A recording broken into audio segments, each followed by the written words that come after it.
How's Cincy? How's Cincinnati? Can you hear me? Yes, Okay. that was on my end. How's Cincy? Cloudy and 42. When'd you get in? About 8 o'clock. I watched the whole Steelers-Ravens game. I'm sorry. Well, you know me. I mean, that's my kind of. I mean, a little too much wing tee for me, but that's my style of game. I mean, Yeah, there wasn't a lot left in my tank after staying up to watch the Georgia and 1 o'clock. I was pretty much dead to the world by halftime. After all, your middle name is Run the Damn Ball. Yep. That's right. It was remarkable, the timing of that Ohio State kick as the ball was dropping. I've never seen anything like that. We had the two TVs next to each other. It was literally 3-2-1 kick. It was pretty amazing. It really was. So literally when the clock struck midnight, it ended for Ohio State.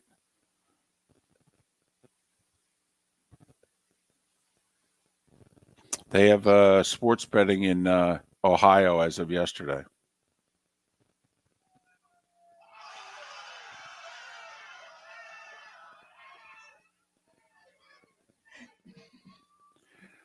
Sports betting in Ohio as of yesterday.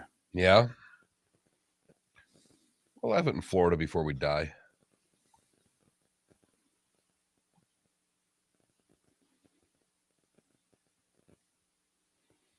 Oh, we finally got two good semis on the same day.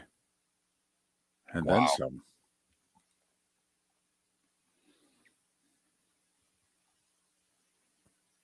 Golly, Michigan's got to be kicking themselves. What was that play on the flipping goal line? What are you running a Philly special for? You're Michigan, for Christ's sake. Well, first off, kick the field goal. First possession of the game. Secondly, yes. If you're going to go for it, you can't do that. KW, sorry about that, but yes. Happy 2023.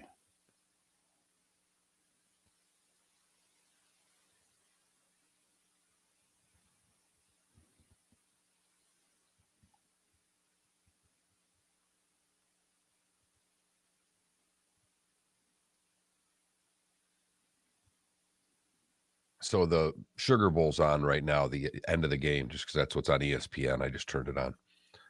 I did get the biggest kick out of the Allstate guy giving Nick Saban the award since he's all dialed in with Geico. I might be the only one who's thinking that when that's nice. But I am getting the biggest kick out of the Alabama guy, all giddy about giving Nick Saban and Alabama the trophy. And I'm waiting for that duck to run out the whole time. That's all I'm thinking watching it. I'm waiting for Nick to pull a Wales conference. Right. Look over at Bryce Young and Will Anderson. You guys can carry this. Happy New Year, Stumpy. And Bryce Young going, hey, they don't pay me either. I'm not touching it. Exactly. So you get a home game. And I won a contest too. Any money for the contest? No. I sent a text out. What do we got here, Felipe? We're 30 seconds. Yeah. I sent a text out at 4 o'clock yesterday saying, guys, I think we're going to get Tennessee Jacksonville. And let me tell you, I got berated by the producer, the director, Joe. You don't know what you're talking about, blah, blah, blah, blah, blah. I ended it by saying, okay, see you in Cincy. Here we go.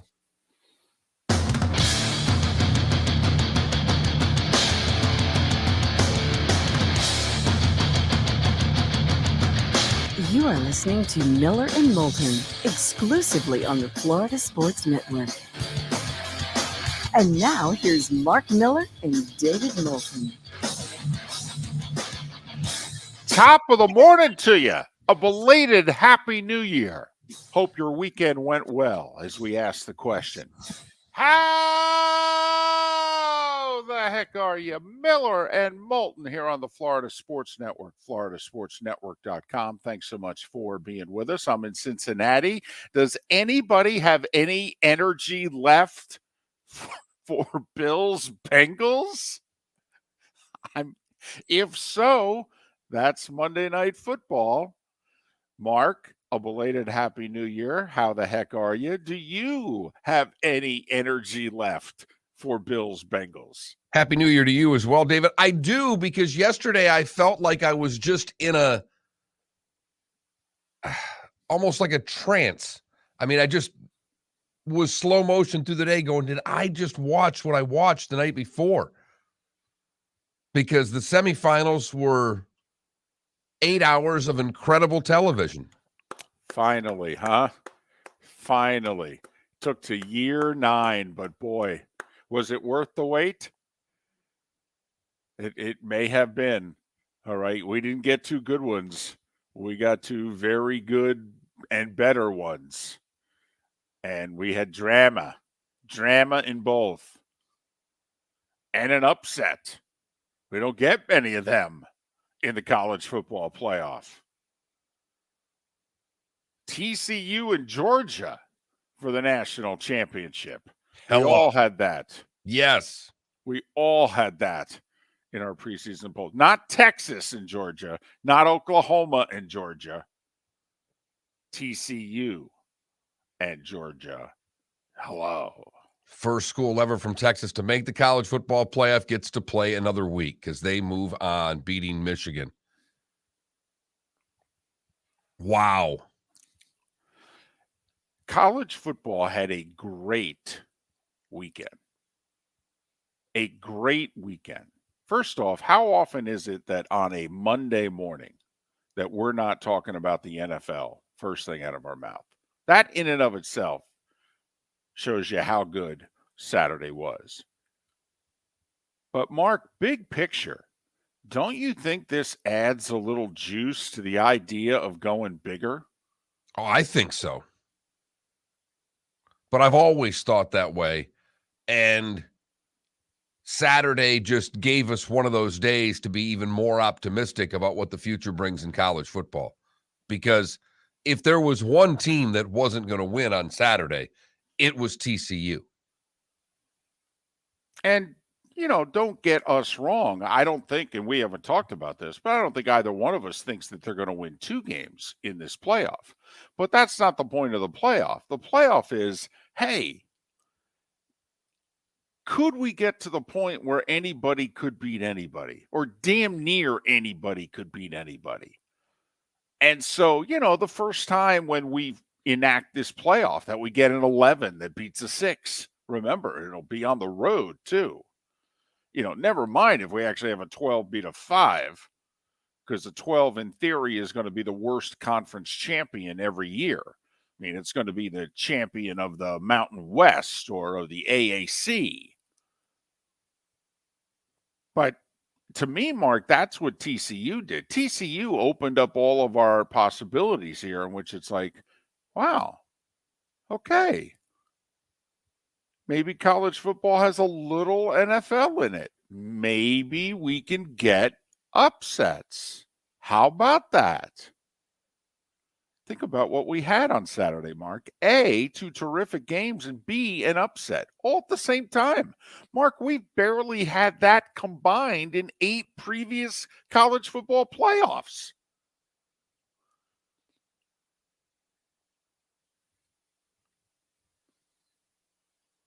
And it had a little bit of everything.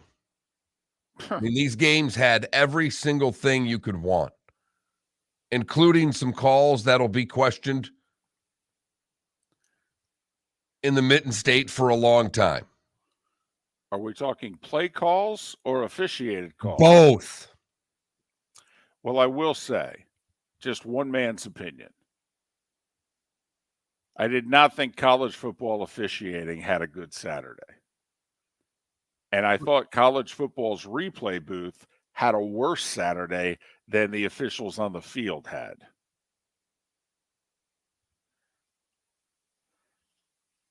Listen, a whole lot of football was played after the reversal in the TCU-Michigan game. So to say that it cost Michigan the game, you can't say that. TCU might have played completely differently. But is that the most shocking replay overturn that we've seen since replay has come back into football? I mean, Mark, honestly, that to me is the biggest shocking replay overturn since Brady and the Tuck. I was speechless.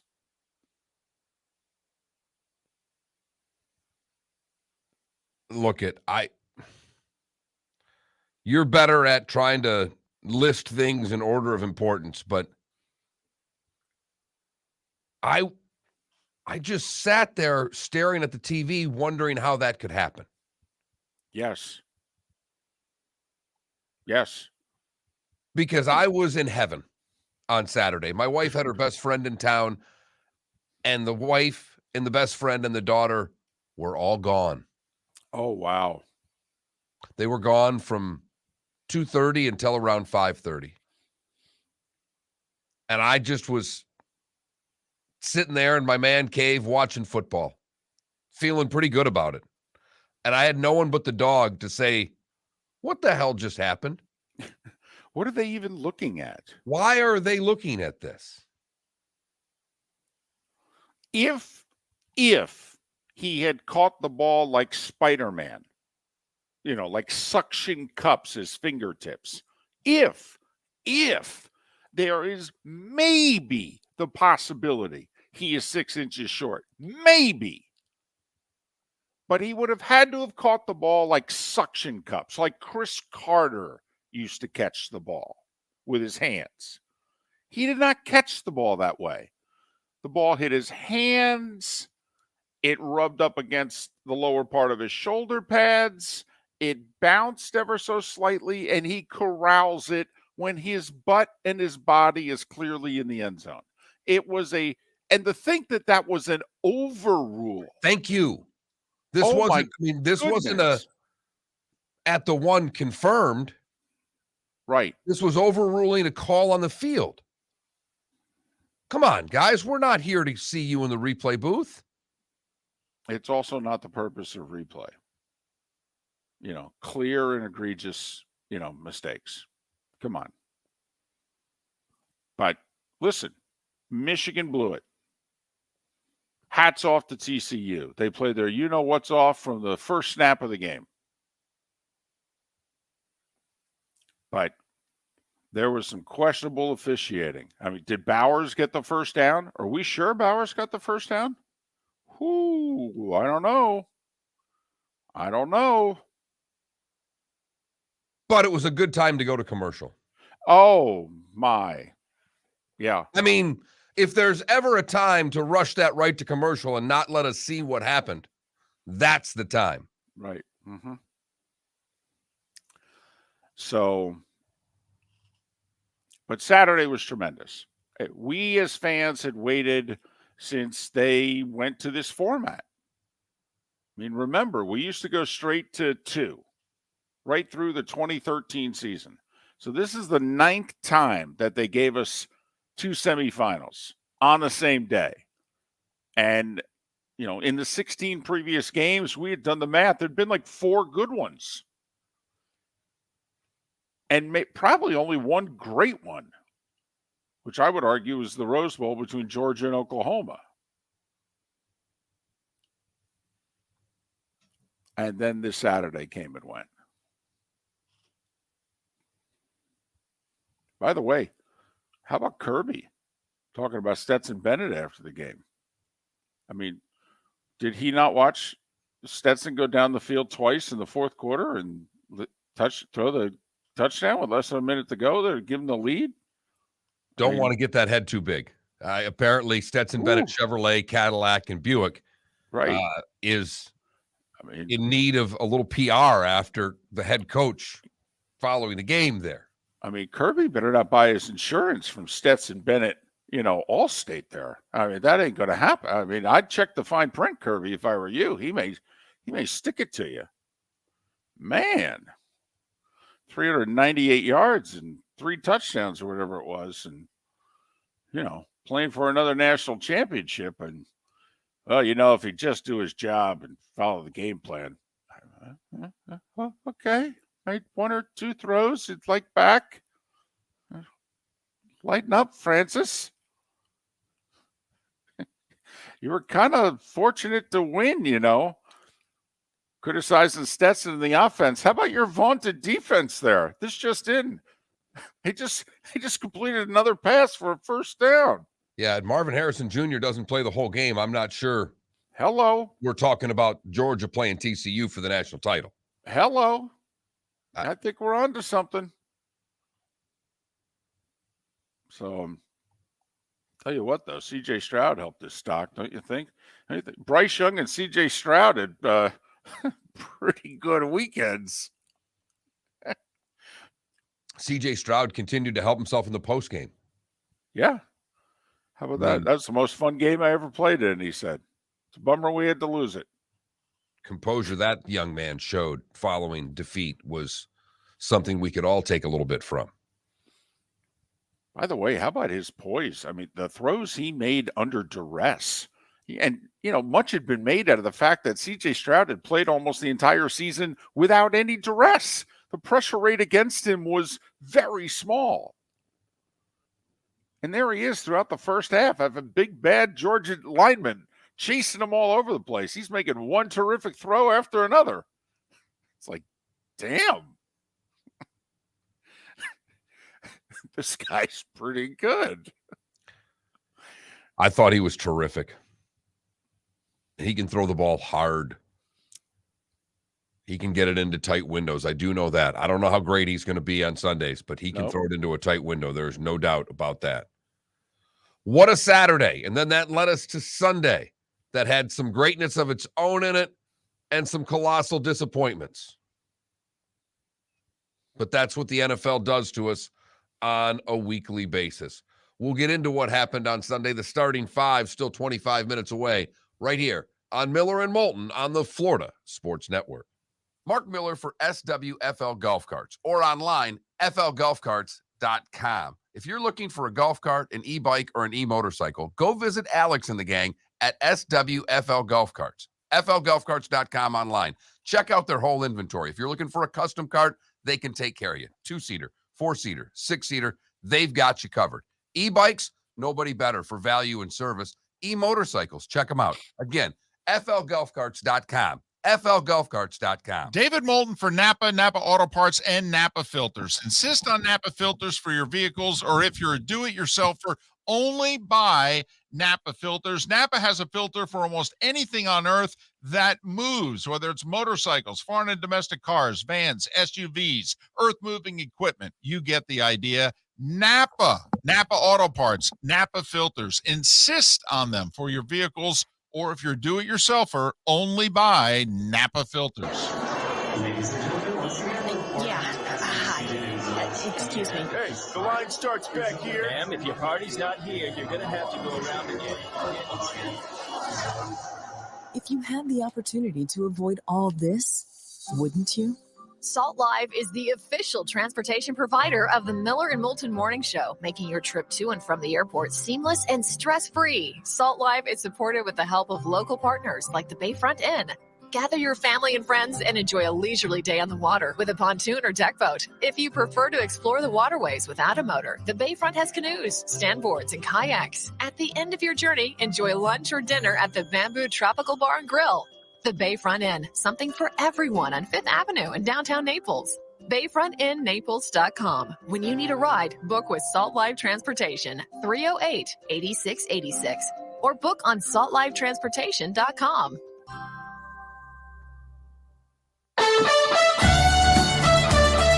You were listening to Miller and Moulton on the Florida Sports Network.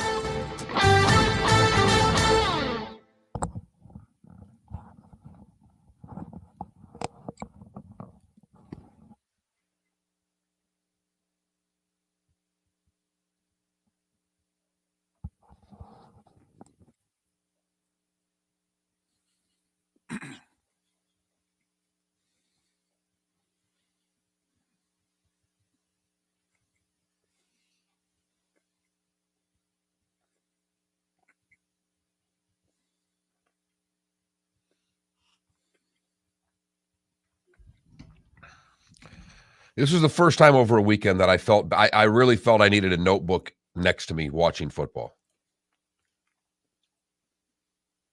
And I didn't. I don't think I'll ever make that mistake watching this many games again.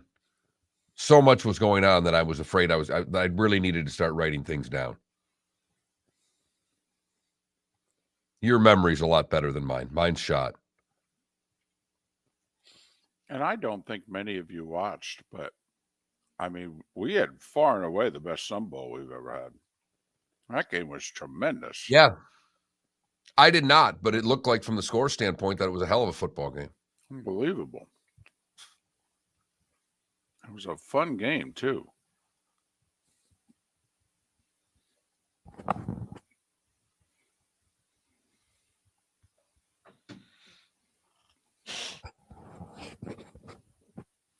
So it has not been announced officially by the league, but Saturday is going to be Chiefs at Raiders early.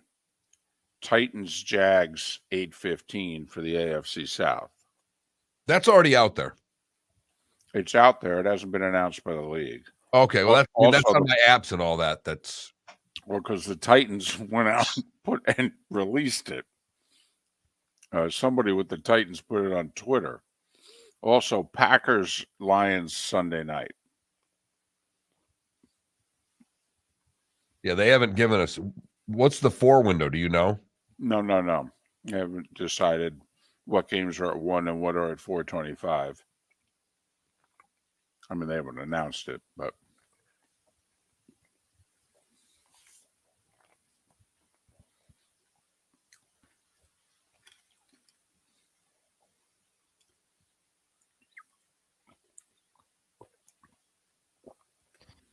Did you guys see how the Ravens mascot Poe returned to Baltimore? no. So in preseason, he broke his leg, Right. and they wheeled him out in a wheelchair. He did Right. How did he return? I think it was Stone Cold Steve Austin, like fake broken leg with the blanket on. Then he takes it off. Then he stands up from the wheelchair. The NBC broadcast showed it. It was pretty funny.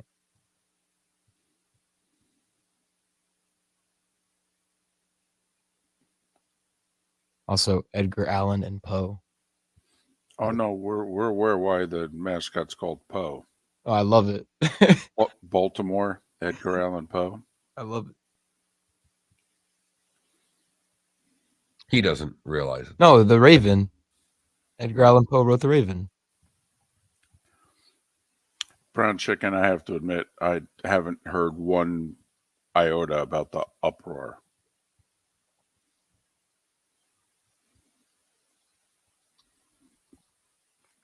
I think there are many things that are uproars if your head is just in Twitter.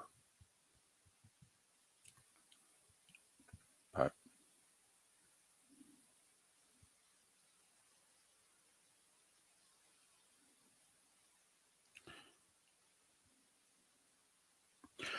KW, let me ask you do you think with what is around Justin Fields that he's been given a fair shot? I mean, do you really think you can evaluate Justin Fields based on what is around him? Because I could argue he is the worst supporting cast in the league, even worse than Houston. 10 seconds.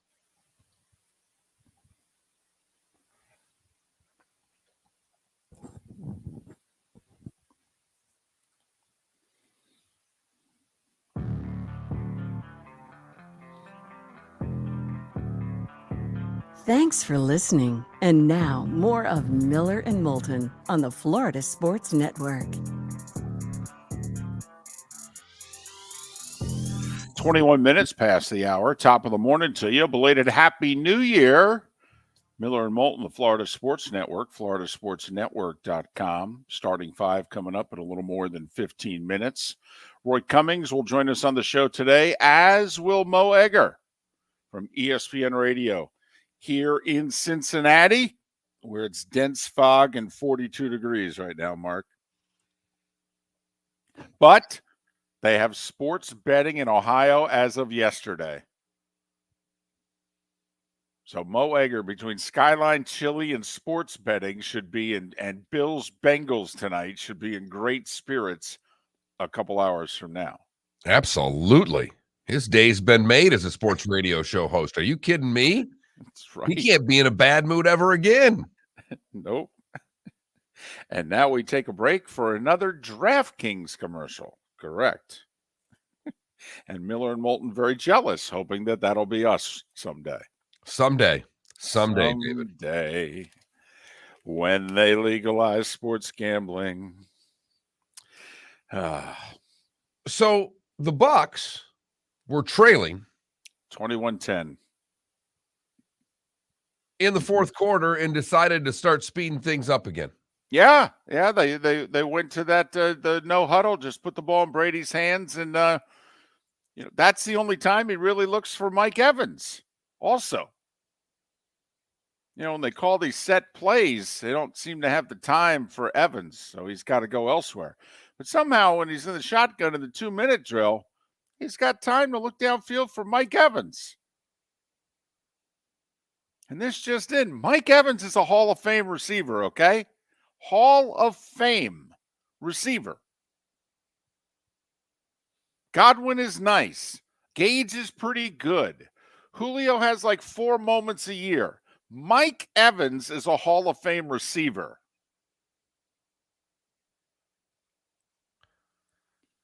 What he just said. And the Tampa Bay Bucs roar from behind to win the division. Tom freaking Brady. Unbelievable. Rams, Saints, Cardinals, Panthers. Not a good team amongst the 4. Doesn't matter. Bailed their out in all 4 games. Or else they'd have like the 3rd or 4th pick of the draft. Instead, they're division champs. Chance to have a 3-game winning streak. Hell, chance for a winning record. And hosting a playoff game. How about that? Now, who they play in the playoff game apparently remains to be seen because the Eagles do not want the 1 seed. No, they really don't. You know what, Mark? The NFL said to them, could you create a little drama? We could use a little drama. See, we got all sorts of drama on the other side. We don't know who the 1 seed's going to be. Could be Buffalo, could be KC, could be Cincinnati even. We don't know. You guys are making this boring. And nobody cares about the Vikings. Okay? So, could you help us out a little bit? Give us a little something. You can be the 1 seed in the end. I mean, we'll give you a team who's got nothing to play for the final game of the year. They're going to rest half their starters. In fact, maybe more than that. But how about Tom Brady, though? Seriously. How about Tom Brady yesterday? Honest question, 21-10. Did you think they were cooked? I did. I did. When too. they scored to make it 21-10, I went, I'll be damned. They're done. Yep. I said, look at that. They put a touchdown on the board. 17-10. Before that, I didn't think so. But that touchdown, I went, I'll be damned. They got block that short field goal and then go down and stick that sucker in. And it's like, are you kidding me? 21-10. Look at this. Carolina's taking it to him today. And then Tom Brady said, well, hell, I was down 13 to the Saints with like 7 minutes to go. I'm down 11 to the Panthers with 13 minutes to go. Are you serious? Hell, I was just down 10 to Arizona with about this much time left in the game. This is no biggie. And I've got a Mike Evans. Right. And I'm going to throw it to him. I've ignored him a good chunk of the day. I threw it to him occasionally. It's funny, too, because when I threw it to him, he was successful. But I'm going to go back to number 13 there. He seems big, fast. He seems good. And Carolina, for whatever reason, thinks they can single cover him on the outside. Correct. Without safety help. Correct. It's Mike Evans. As David pointed out, he's a Hall of Fame receiver. This is now 9 straight 1,000-yard receiving years for Evans. Right. By the way, how many receivers have done that, ladies and gentlemen? Yeah. Yep. Okay. Mike Evans. Good answer. Mike Good Evans answer. has done that Yep. from the start of his career. You know, and I got to admit, just a little bit. This is the humanity in me as a sports fan. You know, the everybody deserves a parade part of Moulton. When Brady hit Evans again in the 2-point conversion and then 24-21, I thought to myself, you know, this could turn out to be the greatest moment of Sam Darnold's life here if he can do a little something here. And then, of course, sack, fumble, and I'm thinking to myself, man, the sports gods, they're just – because now everybody's going to forget that you were a pretty darn good, effective quarterback today. You put Tom Brady in the Bucs right to the brink, right to the edge of the cliff. You did your job. And then what are people now going to say? Sam Darnold at the end. Sports. Brutal. And we love it so. And, you know, you were thinking the greatest moment in Sam Darnold's life before Brady came back at 21-10. I'm going, when they show that game-ending scene of the quarterbacks shaking hands, is Brady even going to bother going over to Sam Darnold? I think now Tom is so aware that the cameras are on him and he gets criticized for every little thing he doesn't do, that Brady would have gone over and, you know, congratulated him. I mean, it would have, his heart wouldn't have been in it. You know, hey, man, you know, hope you lose next week. You know, but make it appear as if he's, you know, wishing him well. So that's what I was thinking at 21-10. I have to be frank, David. I never thought at 24-21, after the possession that made it 21-17 and that Carolina didn't look like they wanted to assemble an offense after that, I was very worried that they'd have anything to come back late in the game. And they didn't. Sam Darnold was, well, what we thought he was. I mean, Tom Brady may have cost Steve Wilkes his last best chance to be a head coach in this league. It's not like there was anything riding on that game yesterday. Yep. Tom Brady, 3 years in Tampa, 3 straight years in the playoffs. Remember, the single worst major sports franchise in North America when he joined them. The Tampa Bay Buccaneers.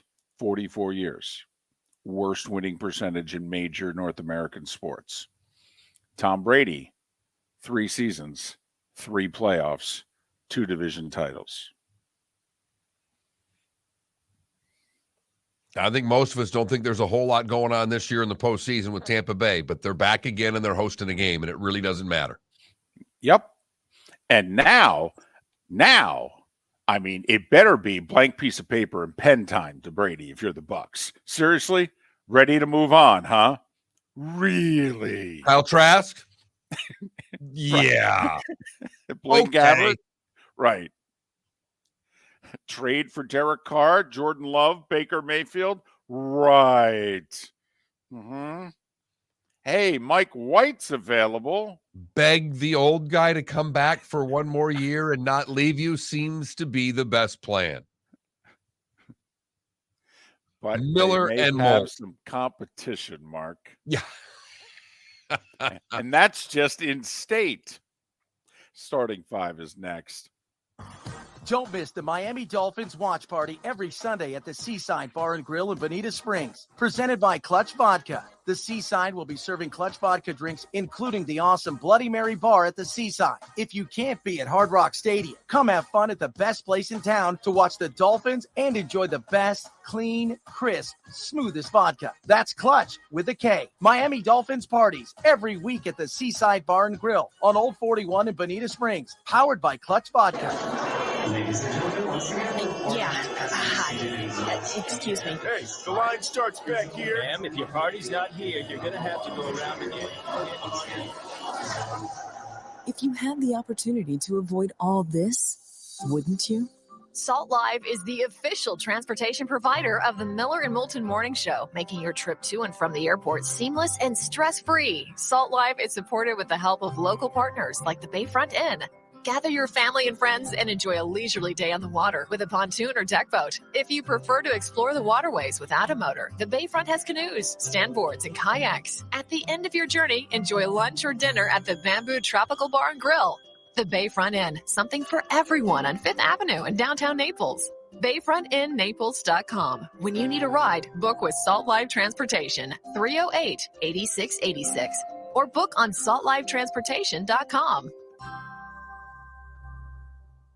Mark Miller for SWFL Golf Carts, or online, flgolfcarts.com. If you're looking for a golf cart, an e-bike, or an e-motorcycle, go visit Alex and the gang at SWFL Golf Carts. flgolfcarts.com online. Check out their whole inventory. If you're looking for a custom cart, they can take care of you. 2-seater, 4-seater, 6-seater, they've got you covered.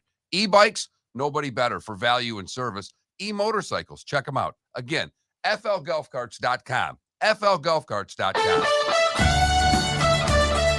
You were listening to Miller and Moulton on the Florida Sports Network.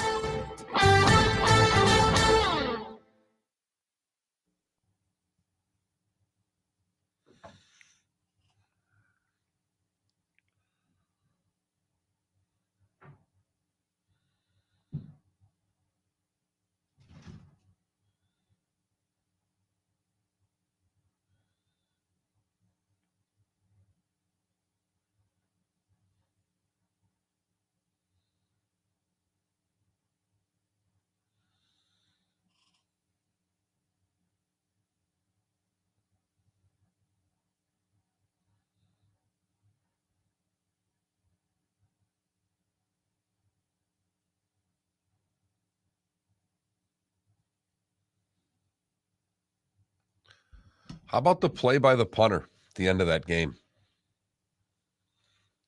In the Tampa game. Oh, my goodness. How about that play? Oh, my goodness.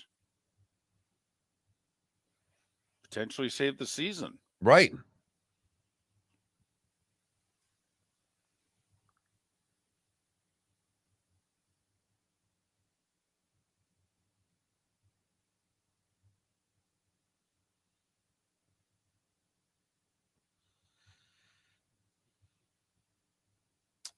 Call Nell Skyer. Happy New Year to you. Be safe. Yep. Spitz. And that was out there early last week. We talked about it. Had it on the broadcast also. You know what's interesting in this day and age? The UTEP basketball coach, his family, and the 3 Pitt players, no one took a picture. Like they didn't take a group selfie when they got out of the car or anything. Still trying to figure out why Klecko's not listening to the show anymore. I know. Even my mother at Klecko, if you're listening now. He's not. Even my mother wanted to know. What's up with Klecko? I know. That's weird.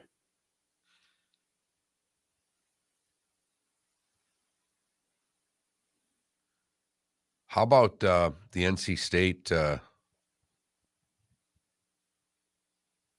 Was it the NC State broadcaster? Oh, yeah. Mm-hmm. Yeah. Yeah. That's... Yep. And you could think it, but say it. How the F does that come out of your mouth? I mean, if you're that stupid, maybe you shouldn't have the job. There's no doubt. I'll say this once again, though, it goes back to you because he's done that a long time. I mean, can he get a mulligan? Can he get one?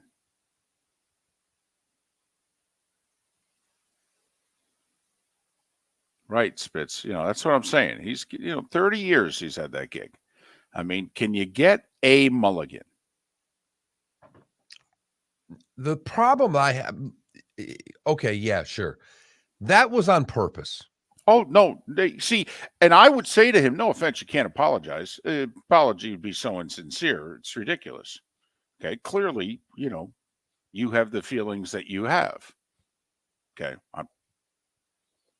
We just have to decide whether or not we still want you to be broadcasting the games.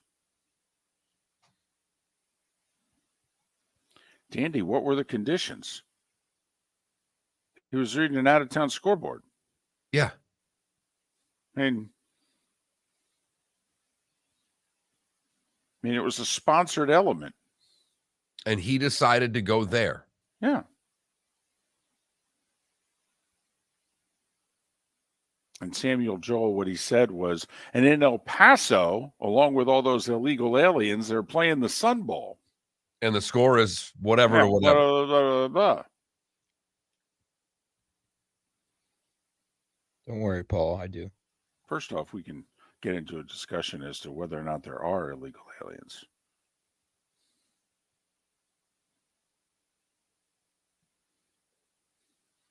I'm scared of what you had because I was listening to it. Here we go.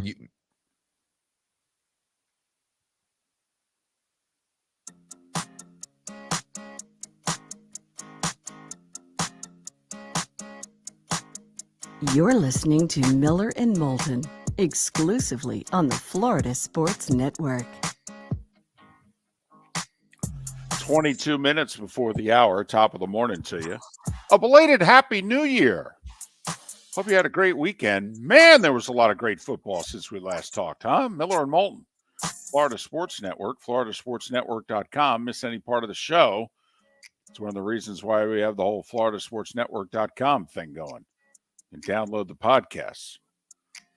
I mean, Felipe sleeps during, just about every hour of the show, but he wakes up at the end of every hour, and then he posts it on floridasportsnetwork.com.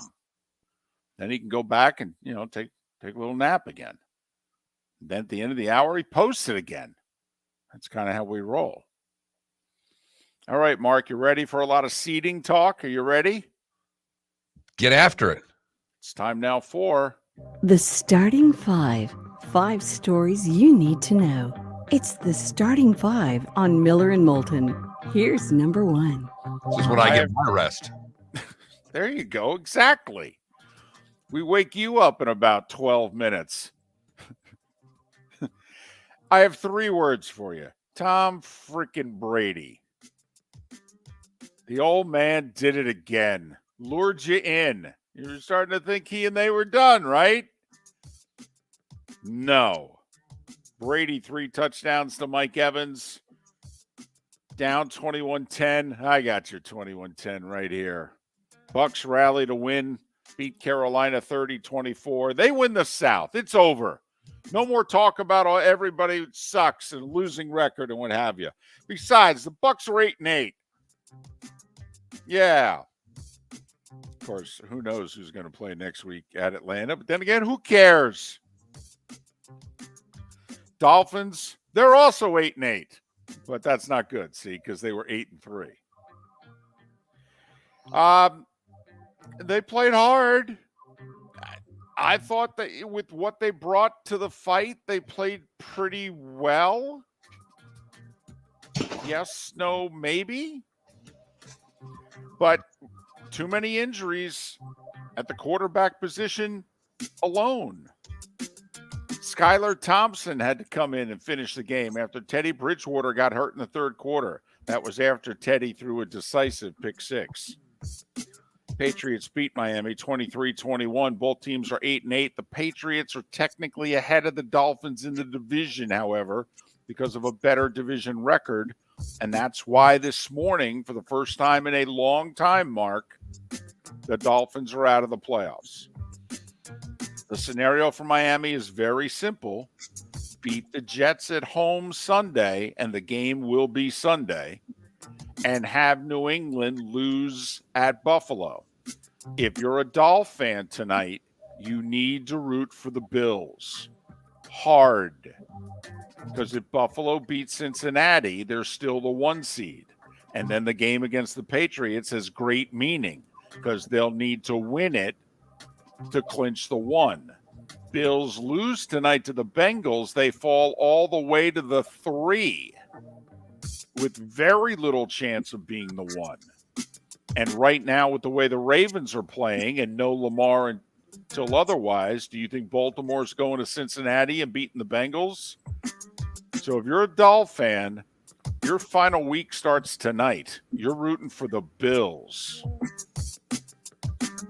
Meanwhile, Jacksonville, Mark, did something they hadn't done in 5 years. They beat the Houston Texans. So much for that 9-game losing skid. Doug Peterson said, we ain't mailing in nothing. This game is important to us, and they played like it. 31-3. Yeah. The Jags now have a 1-game lead in the South. The win only means anything if the Jags and Titans tie. This coming Saturday night, Mark, the Titans and the Jags get prime time on ABC. They get Buck and Aikman. Winner wins the South. The Jags 2-6. The Jags had won 4 games total the last 2 years. The Jags had the number 1 pick in the draft, and they could be hosting playoff games. How about that? Those pauses were David doing the happy dance for his travel this week. Yeah, baby. Yeah. Good for you. Giants clinch a playoff spot. They're the 6th seed in the NFC. I got to admit, if they're going to play the Colts every week, I might actually think they're a pretty good team. That will do it for a lot of teams.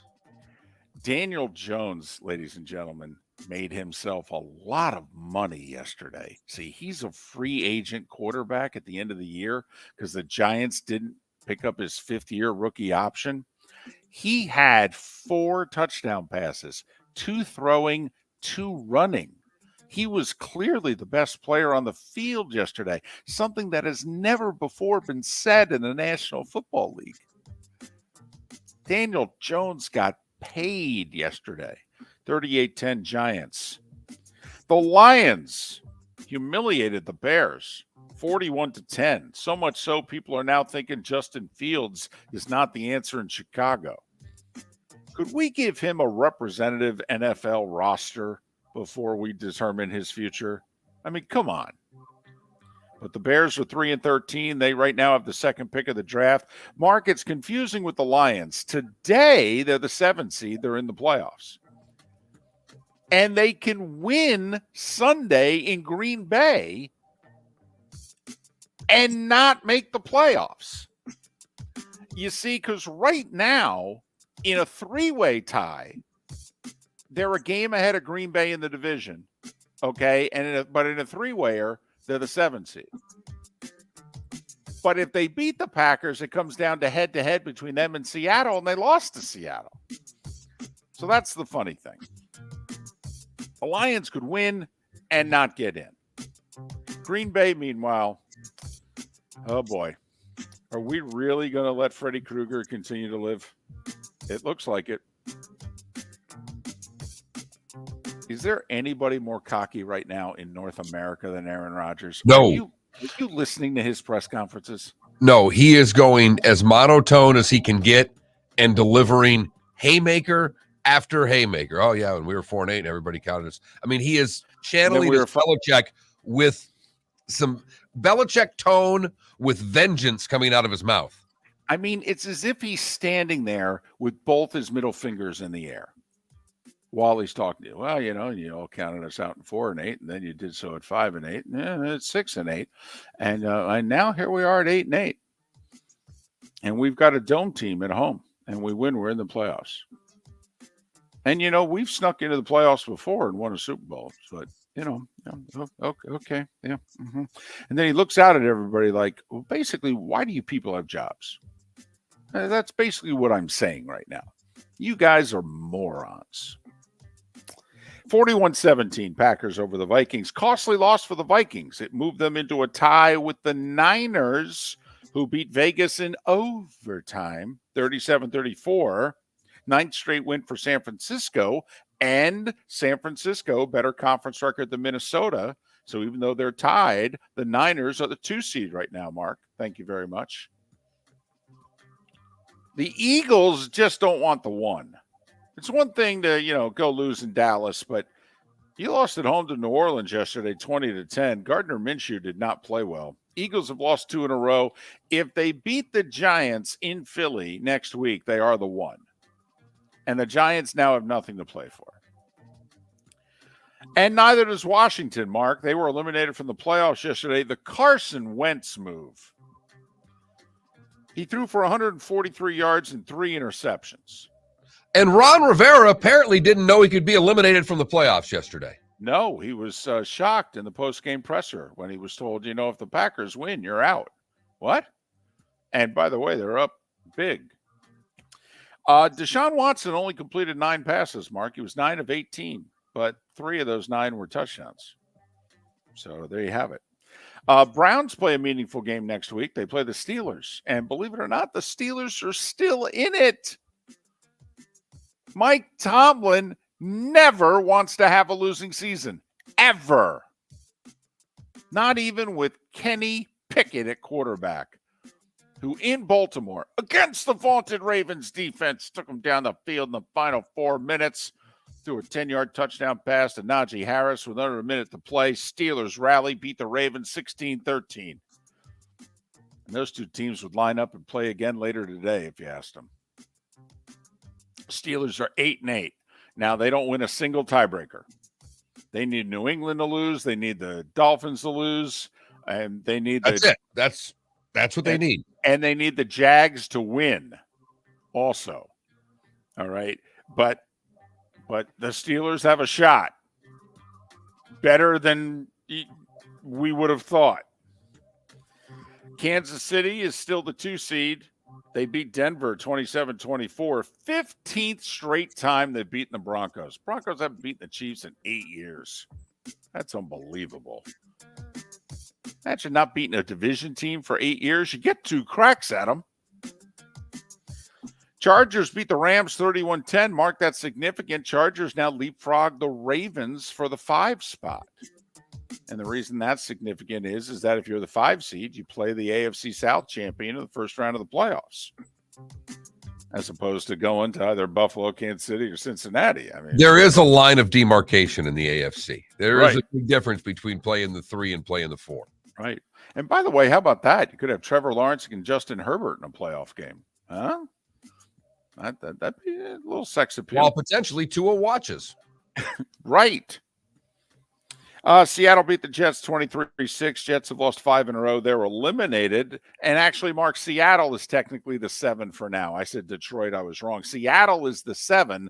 But here's the funny thing. They can win their last game and yet miss out on the playoffs, because Green Bay would end up tied with them if they beat Detroit, and Green Bay is a better conference record than Seattle. So Seattle needs to win and have the Lions beat the Packers. And finally, Atlanta beat Arizona 20-19 in a game in which we're all wondering why it was played. Monday Night Football, Bills and Bengals, a virtual pick'em. Bengals are getting 1 at home. Bills have won 6 in a row. Bengals have won 7 in a row. The over-under's 49.5, so Vegas says 25-24 Bills. I say go over. It's TCU and Georgia, the national championship game, if by chance you took the weekend off. There are 4 Georgia, a 13.5-point favorite, by the way. Here's how much respect, TCU, we have for you after your upset of Michigan. You're a 13.5-point dog in the national title game. A week from tonight, by the way. 4 bowl games today, Mark. The ReliaQuest, Mississippi State, trying to win one for Leach. 3-point favorite against Illinois. Cotton Bowl, USC, 2-point favorite against Tulane. We don't know if the Heisman Trophy winner is going to play in that game and how interested USC is in the game. We know Tulane will be very interested in the Cotton Bowl. Same thing in the Citrus Bowl. Purdue, new coach. LSU's a 15.5-point favorite. Seems like a lot. Rose Bowl, Penn State, Utah, virtual pick'em. Got to admit, on paper, it looks like a good game. Utah, 1-point favorite. NBA, Jokic, 30 points, 12 rebounds, 12 assists. Denver beat Boston. Washington surprised Milwaukee by 23. Memphis beat whacked 'em. Sacramento. I know. Florida Panthers lost again at home, and they lost to another team above them in the standings. Mark, I think it's safe to say the Panthers are not going to make the playoffs. They're the best record in the NHL last regular season.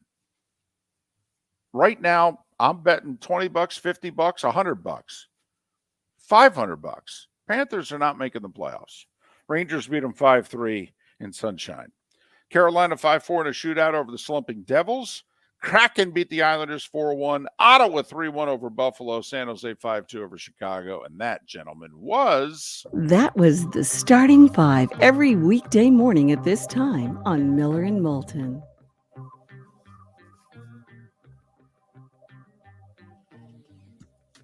Oh, Mark, you reading the Twitch chat room? The conspiracy theories are out, baby. We're firing people. We're getting rid of people. It's that time of year. I don't want to look at him anymore. I don't want to see him anymore. Get this guy out of here. Fire this guy. And you know what? I don't like you either. Yep. Got a lot of that going on this morning. Not even waiting until Black Monday. Nope. Angry bunch this morning. Yeah. I don't know why. It was a great football weekend. My goodness. The bowl games were tremendous Friday and Saturday. Yeah, can't we start 2023 out in a little bit more positivity? Yeah. Come on now. We got two terrific national semifinals on the same day. That never happened before. We had an upset. That had hardly ever happened before. Come on. It's 6-1 score NFL games yesterday. Tom Brady coming from behind again. At 174 years old. So lighten up. Yeah. And thanks for starting 2023 with us. We don't ever have a day off. And since you don't, you're listening to the Florida Sports Network. Hi. Excuse me. Hey, the line starts back here. Ma'am, if your party's not here, you're going to have to go around again.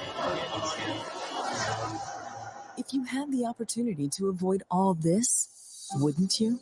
Salt Live is the official transportation provider of the Miller and Moulton Morning Show, making your trip to and from the airport seamless and stress-free. Salt Live is supported with the help of local partners like the Bayfront Inn. Gather your family and friends and enjoy a leisurely day on the water with a pontoon or deck boat. If you prefer to explore the waterways without a motor, the Bayfront has canoes, standboards, and kayaks. At the end of your journey, enjoy lunch or dinner at the Bamboo Tropical Bar and Grill. The Bayfront Inn, something for everyone on 5th Avenue in downtown Naples. BayfrontInNaples.com. When you need a ride, book with Salt Live Transportation, 308-8686, or book on saltlivetransportation.com. David Moulton for Napa Auto Parts, and Napa Filters. Insist on Napa Filters for your vehicles, or if you're a do-it-yourselfer, only buy Napa Filters. Napa has a filter for almost anything on earth that moves, whether it's motorcycles, foreign and domestic cars, vans, SUVs, earth-moving equipment. You get the idea. Napa Auto Parts, Napa Filters. Insist on them for your vehicles, or if you're do-it-yourselfer, only buy Napa Filters. Mark Miller for SWFL Golf Carts, or online, flgolfcarts.com. If you're looking for a golf cart, an e-bike, or an e-motorcycle, go visit Alex and the gang at SWFL Golf Carts. flgolfcarts.com online. Check out their whole inventory. If you're looking for a custom cart, they can take care of you. 2-seater, 4-seater, 6-seater, they've got you covered. E-bikes, nobody better for value and service. E-motorcycles, check them out. Again, flgolfcarts.com. flgolfcarts.com. Miller and Moulton here for the Clutch Vodka Play of the Day. Mark, remember Nick Charles, Fred Hickman, the CNN Play of the Day? Yeah, CNN did a nightly sports show. That was a while ago. Yes, it was. Just work with me. Everyone liked the pod, the Play of the Day. So how about we have the Clutch Vodka Play of the Day? Sounds good. Fun. Smooth. Like Clutch Vodka. Listen weekday mornings for the Clutch Vodka Play of the Day. That's Clutch with a K. Golfers, are you bored of the same old driving range warm-up routine that's not getting you the results that you want on the course? Power up your golf swing by adding resistance bands to your range sessions with the Orange Whip Golf's Power Strap Kit. Featuring band attachments to your feet and hips, Power Strap resistance training will boost club head speed, increase power, improve flexibility, all with just a few swings. Buy a Power Strap kit today. Go to orangewhipgolf.com and use code Miller10 to receive an additional 10% off the already great price of $119. You are listening to Miller and Moulton on the Florida Sports Network.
So, Mark, just the Brady 1-yard rushing touchdown.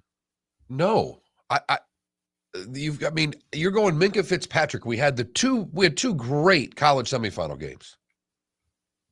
We got a Brady pass. Brady threw to Evans 47 times yesterday, 3 for touchdowns. I mean, I'll do the college football playoff. I just don't think of Minkah Fitzpatrick interceptions the play of the day after what was one of the best sports weekends we've had in 6 months. No, it's not even the play of the day in Pittsburgh. The pick a touchdown pass would be. No, do Brady to Evans to put it.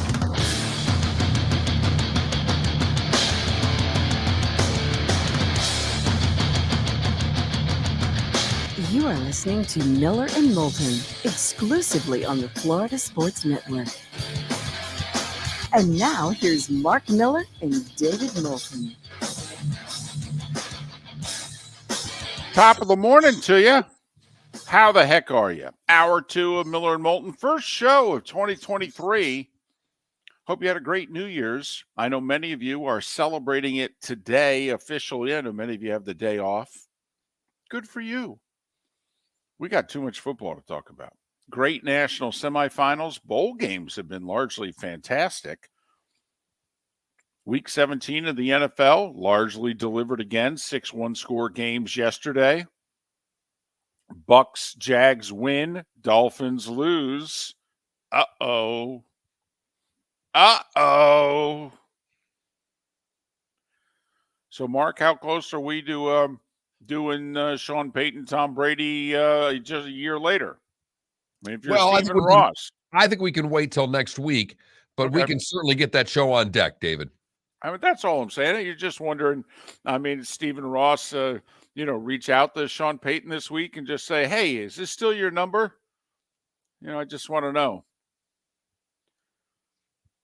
But just gut feeling. If they miss the playoffs, do you think something dramatic is possible in Miami? Yes, no, maybe so. Look at you. Starting 2023 off with a bang. Boom! I would definitely go with maybe so there. I mean, no's not the answer. I mean, it's would be remarkable, by the way, if the Dolphins could have 3 consecutive winning seasons and miss the playoffs all 3 times. That's really hard to do. But they could pull it off still. Hey, do you think we're done with Teddy Bridgewater as the backup quarterback? I mean, the 2 times they really needed him this year, he couldn't complete the game. Never mind passes. Well, and I mean, you look around, Cooper Rush ends up being backup of the year this year. Right. Brock Purdy. Well, he's not a backup, though. He's right, third exactly. string quarterback of the year. Exactly. So Cooper Rush, backup of the year. Brock Purdy, third string quarterback of the year. Minshew's come in twice, not been able to get him a victory, and now they're still playing for the 1 seed. So, man, who knows if Tua's going to play? I got to admit, I thought defensively, when you told me who wasn't going to play in this game, and then Armstead wasn't playing, and I'm like, oh, man, I don't know if they have much of a shot. And I got to admit, if he doesn't throw the pick 6, I like their chances yesterday. And not just because of the final score. I mean, the way the game was going and what have you. I'm thinking to myself, the longer you put the pressure on Mac Jones and Matt Patricia and the offense to actually win the game, I know your defense is banged up and all, but, I mean, it's worst unit against worst unit. I kind of, I like my chances there as opposed to Teddy and the offense having to come from behind against their defense on the road. They were playing with the lead there in the second half. I'm like, man. Then, of course, Teddy, what's the one thing you can count on with Teddy Bridgewater? He's not going to make the big mistake. Oh, for goodness sakes. Unbelievable. 5 in a row, Mark. Win 3, lose 3, win 5, lose 5. That's also tough to do. The quirks are there with Miami. Man. And now 1 game against the Jets, and you're not even for sure in if you win. No, you need the Patriots to lose in Buffalo. And in order for that to happen, I mean, that'll happen if Buffalo is playing for something. So if you're a Dolphin fan, you want them to win tonight in Cincinnati, because then they're still playing for the 1 seed. They lose tonight, they fall to the 3. By the way, that's a fairly big deal, doesn't it seem like? I mean, if you're the 1, you get the week off. You only have to play the Chiefs or the Bengals. You're the 3, no weeks off. And you'll have to, in theory, go through both the Chiefs and the Bengals, both on the road. I don't know. That seems big to me. But what do I know? I mean, the Bills haven't won a road playoff game since Jim Kelly was the quarterback. So that's why I think maybe it's a big deal. This is but a who knows? monster Monday Night Football game. Biggest one in a long time. 12-win team against an 11-win team on Monday Night Football? Whew, this hasn't happened in over a decade. I know that. And as you pointed out, so much on the line for both, but particularly for the Bills. Their fall is severe if they lose this game. Yeah. The Bengals pretty much are in the spot they're in. Well, the Bengals right now are the 3. They win the division with a win tonight. But if they beat the Bills, they move up to the 2 because they'll be tied with Buffalo having beaten them. By the way, Saturday's games, not yet officially announced. It will be, I think, in an hour. But we know the games. The Chiefs and the Raiders is the early game on Saturday. That's 4:30. And then the 8:15 game is Tennessee and Jacksonville. Prime time for Trevor Lawrence and the boys. Get used to it is what the NFL's saying. Get used to it. When's the last time there was a primetime game in Jacksonville? Oh, they probably had a Thursday, right? Okay, but if we don't count the Thursday NFL Network specials. And we don't count the Georgia-Florida game that was played on a Saturday night. All right. 2017, they went to the AFC Championship game. They were scheduled to play a Sunday night game like week 11 in prime time, but NBC flexed out of it. So the last time the Jags played a prime time game that was like not early season, we're stashing it on NFL Network. Mark, David Garrard, the quarterback. I mean, could it be 12 plus years? Honestly, I don't know. I'll text JP. He's got to be up by now. I'll text him and go, hey, when's the last time you had a legit primetime game? And we're not talking about NFL Network against the Titans in week 4. Exactly. Right. No. I remember that one. You know, that was with Minshew. That was with the stash. That doesn't count. That doesn't count. It's been a while, but it's the NFL saying to the Jags, hey, okay, all right. Winner's in, loser goes home. It's the only game like that, by the way, on the schedule. I mean, because the only way the Lions-Packers game on Sunday night becomes winner's in, loser goes home, Seattle has to lose earlier in the day to the Rams. If Seattle wins, the Lions are out. And the Lions are playing that game as spoiler to keep Green Bay out.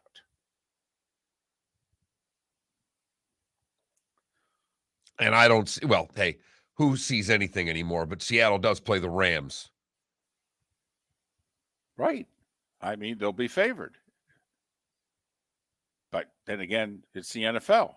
I mean, Denver nearly beat Kansas City at Arrowhead yesterday. I mean, the Raiders with Jarrett Stidham nearly beat the Niners yesterday.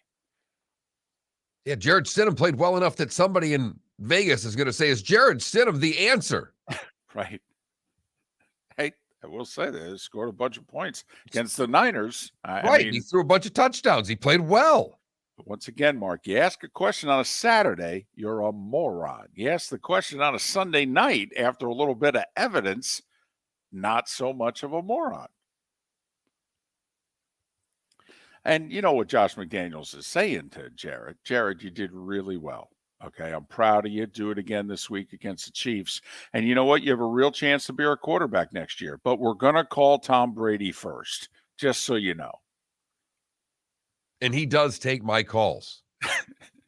Yes. Now, he's going to have multiple opportunities, but we're going to beg loudly.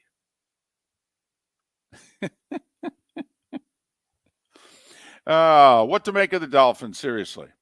I mean, banged up, undermanned, nearly won, but comes down to the quarterback position again. Starter, backup, third string, whatever. They had the inferior quarterback play yesterday, Mark. They did. And it wasn't close. No. And that is, you know, it's hard to say a lot about them when they're playing a second string and then a third string quarterback, but they got Teddy Bridgewater for a reason, and he has not fulfilled that reason. That is the first thing. And that, I'm not putting that on Greer. I'm putting that on Teddy Bridgewater. We all thought they got the right backup. They got a guy that could go out there and win games. David and I, for a decade, have said when your backup comes in for 3 games, can he get you 2-1? On a good football team, can he get you 2-1? Teddy Bridgewater couldn't. No. And this is a good enough football team. At the Jets, at the Patriots, he couldn't finish either game. Combined in terms of number of plays, he didn't even play 3 of the 8 quarters. Don't know how you can bring him back. And I think he's under contract, but I don't know how you can bring him back. And now the Dolphins are on the outside. How about that, Mark? 2 of the 3 Florida teams could make the playoffs, and the team on the outside could be the Dolphins. You know, the 8-3 team. Not the 2-6 Jags. No. The 8-3 Dolphins could be the team on the outside. The 2-6 Jags are playing for the division. Hey, the 1-6 Lions may make the playoffs. The 2-6 Steelers may make the playoffs. Yeah.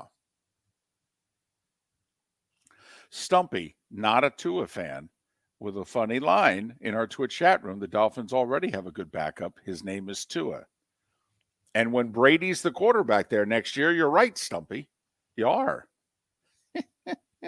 I'm just throwing a little gasoline on the fire.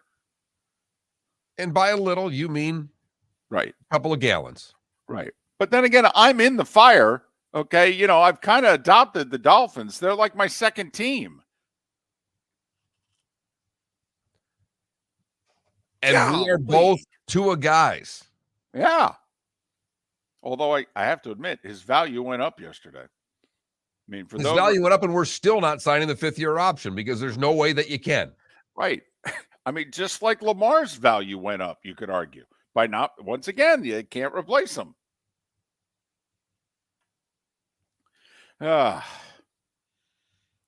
What to do about the damn Dolphins? Mark, imagine being a Dolphin. 8-3. This is like 93. But at least Marino got hurt that year. I mean, you can understand why you fell off the map that year. Went from 9-2 to 9-7 and missed the playoffs. But you didn't have Marino. 2-8 Marino. David Moulton for Napa, Napa Auto Parts, and Napa Filters. Insist on Napa filters for your vehicles, or if you're a do-it-yourselfer, only buy Napa filters. Napa has a filter for almost anything on earth that moves, whether it's motorcycles, foreign and domestic cars, vans, SUVs, earth-moving equipment. You get the idea. Napa Auto Parts, Napa filters. Insist on them for your vehicles, or if you're a do-it-yourselfer, only buy Napa filters. Don't miss the Miami Dolphins watch party every Sunday at the Seaside Bar and Grill in Bonita Springs. Presented by Clutch Vodka. The Seaside will be serving Clutch Vodka drinks, including the awesome Bloody Mary bar at the Seaside. If you can't be at Hard Rock Stadium, come have fun at the best place in town to watch the Dolphins and enjoy the best, clean, crisp, smoothest vodka. That's Clutch with a K. Miami Dolphins parties every week at the Seaside Bar and Grill on Old 41 in Bonita Springs. Powered by Clutch Vodka. Miller and Moulton here for the Clutch Vodka Play of the Day. Mark, remember Nick Charles, Fred Hickman, the CNN Play of the Day? Yeah, CNN did a nightly sports show. That was a while ago. Yes, it was. Just work with me. Everyone liked the pod, the Play of the Day. So how about we have the Clutch Vodka Play of the Day? Sounds good. Fun. Smooth. Like Clutch Vodka. Listen weekday mornings for the Clutch Vodka Play of the Day. That's Clutch with a K. Mark Miller for SWFL Golf Carts, or online, flgolfcarts.com. If you're looking for a golf cart, an e-bike, or an e-motorcycle, go visit Alex and the gang at SWFL Golf Carts. flgolfcarts.com online. Check out their whole inventory. If you're looking for a custom cart, they can take care of you. 2-seater, 4-seater, 6-seater, they've got you covered. E-bikes, nobody better for value and service. E-motorcycles, check them out. Again, flgolfcarts.com. flgolfcarts.com. You were listening to Miller and Moulton on the Florida Sports Network.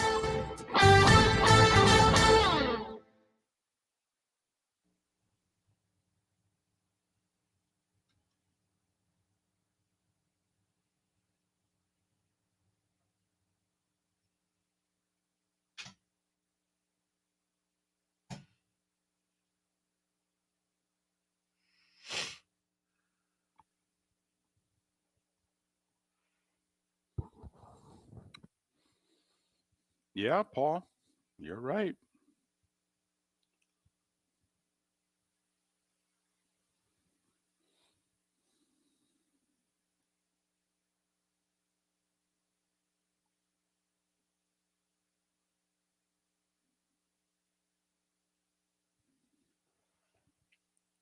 Well, and Adam, that's why when the Steelers are driving late, I was thinking about the Jags going, if the Ravens can win this, the Jags can actually back their way in. Most of us are thinking the Bills are going to beat the Patriots. So all you're needing is the Jets to beat the Dolphins. And right now, Skylar Thompson might be starting for the Dolphins.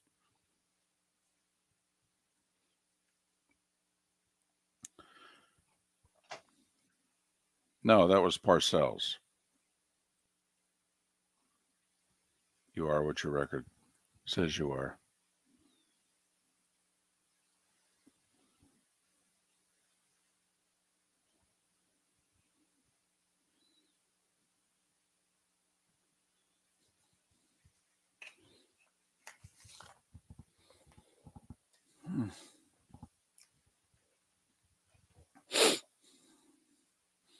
Kind of excited about not traveling. Whew. That'll be nice. So now you've got one more trip to make this year. Maybe, because I think there's a much better chance now we're going to Tampa. If we're getting a 4-5 game, okay, no. See, you can think all that you want, but the way the network and the league work, it's very unlikely they're going to give the same network the same team in back-to-back weeks in a primetime spot. So by the fact that the network gave ABC the AFC South game, essentially the Jags, the likelihood is they're not going to give them the Jags in the playoffs, which means they would then give them the Bucs. And it could be Bucs Cowboys. I doubt most people in network, and I've talked to people at Fox too, going, hey, and they go, man, I don't see them, giving ABC the same team, especially since, let's be honest, it's not super attractive.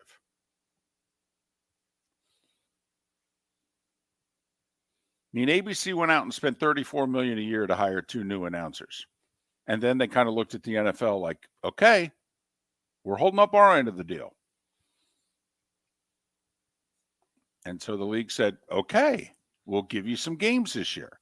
They gave them Rams-Packers. Not the league's fault that when they played combined, they had won 9 games. I mean, the league gave them a couple games that they don't normally give them. And I think the league just said, okay, we'll give you the AFC South showdown in primetime, and then we're going to give you the Bucs. Bucs Cowboys, though. I mean, that is. I know. But see, Fox is the Super Bowl. Fox gets the winner of the game next week. So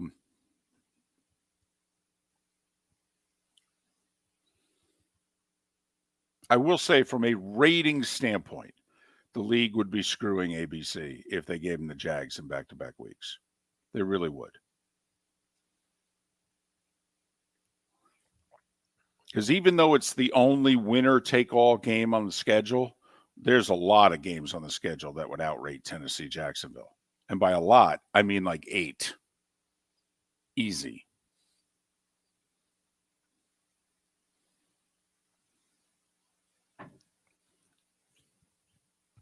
Plays are ready. 10 seconds.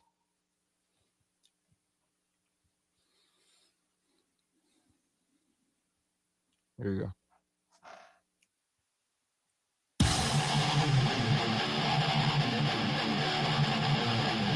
You're listening to Miller and Moulton, exclusively on the Florida Sports Network. 21 minutes past the hour. Miller and Moulton, Florida Sports Network, floridasportsnetwork.com. Roy Cummings to join us at the top of the hour. The Bucs are NFC South champions again.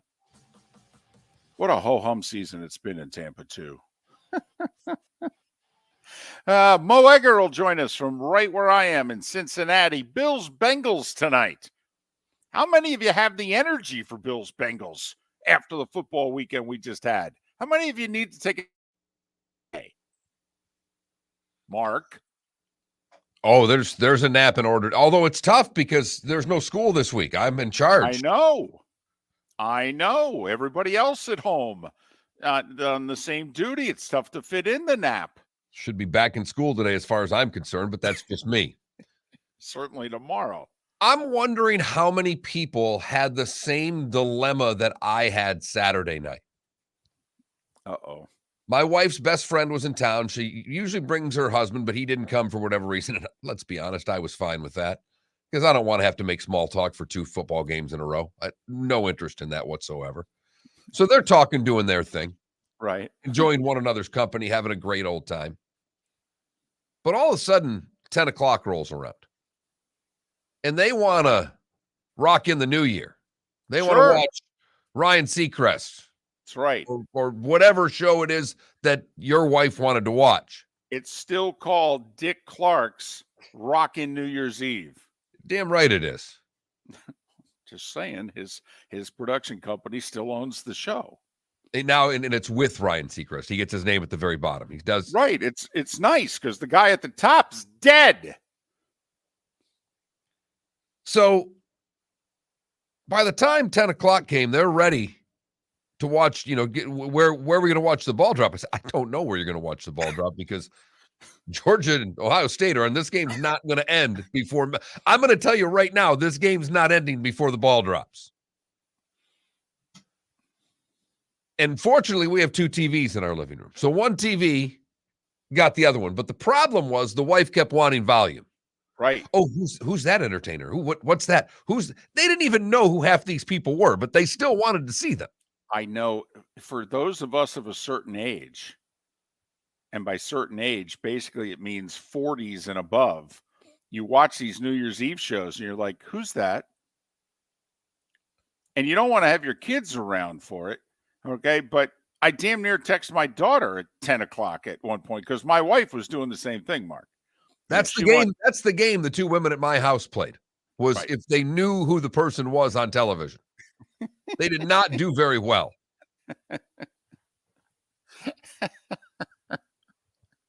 That's funny. But it did end up with the ball dropping as the kick was being kicked. Remarkable timing. Staggering. The odds against it. That literally you could say, and for Ohio State, the clock struck midnight. Absolutely remarkable. Can I ask a question? If the 2 teams that lost on Saturday were named Alabama and Georgia, the narrative that would have come out of that day, we all know what it would have been. The 2 teams that lost on Saturday were named Ohio State and Michigan.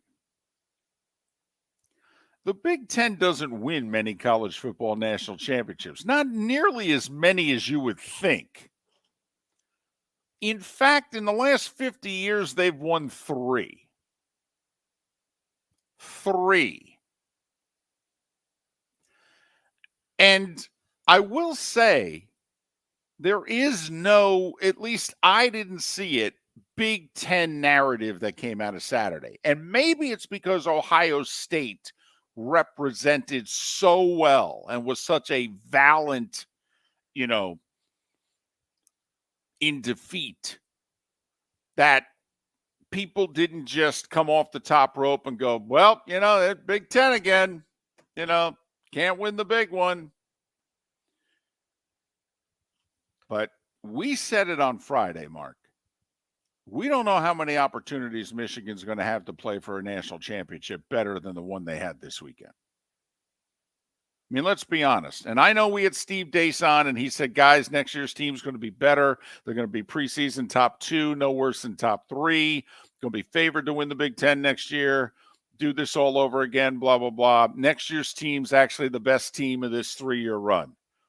Well, Mark, we saw it with Ohio State in the mid-20 teens. The 2014 team won the national title. Most everybody with Ohio State thought the 2015 team was better. They didn't even win the Big Ten. I mean, this is sports. There are no guarantees. And not that Michigan ever sneaks up on anybody, but they get everybody's best game. Everybody's coming for Michigan in that conference, and the conference isn't awful. And I think, David, you made the point as to why they're not getting dumped on so badly, because Ohio State did play that well. I mean, I thought they played better than Georgia. I thought I was getting the better Ohio State version of Ohio State than I was getting the Georgia version of Georgia as I was watching the game. It's 2 times in a row Georgia's been the benefactor of a receiver getting hurt that was tearing them apart. Yeah. Mark, we've said it. Nobody and everybody hates when we bring this point up. You need a little luck to win championships. You do. And there's no doubt about it. Harrison getting hurt was a break for Georgia. Significant. Who's covering him? Who on Georgia's covering him?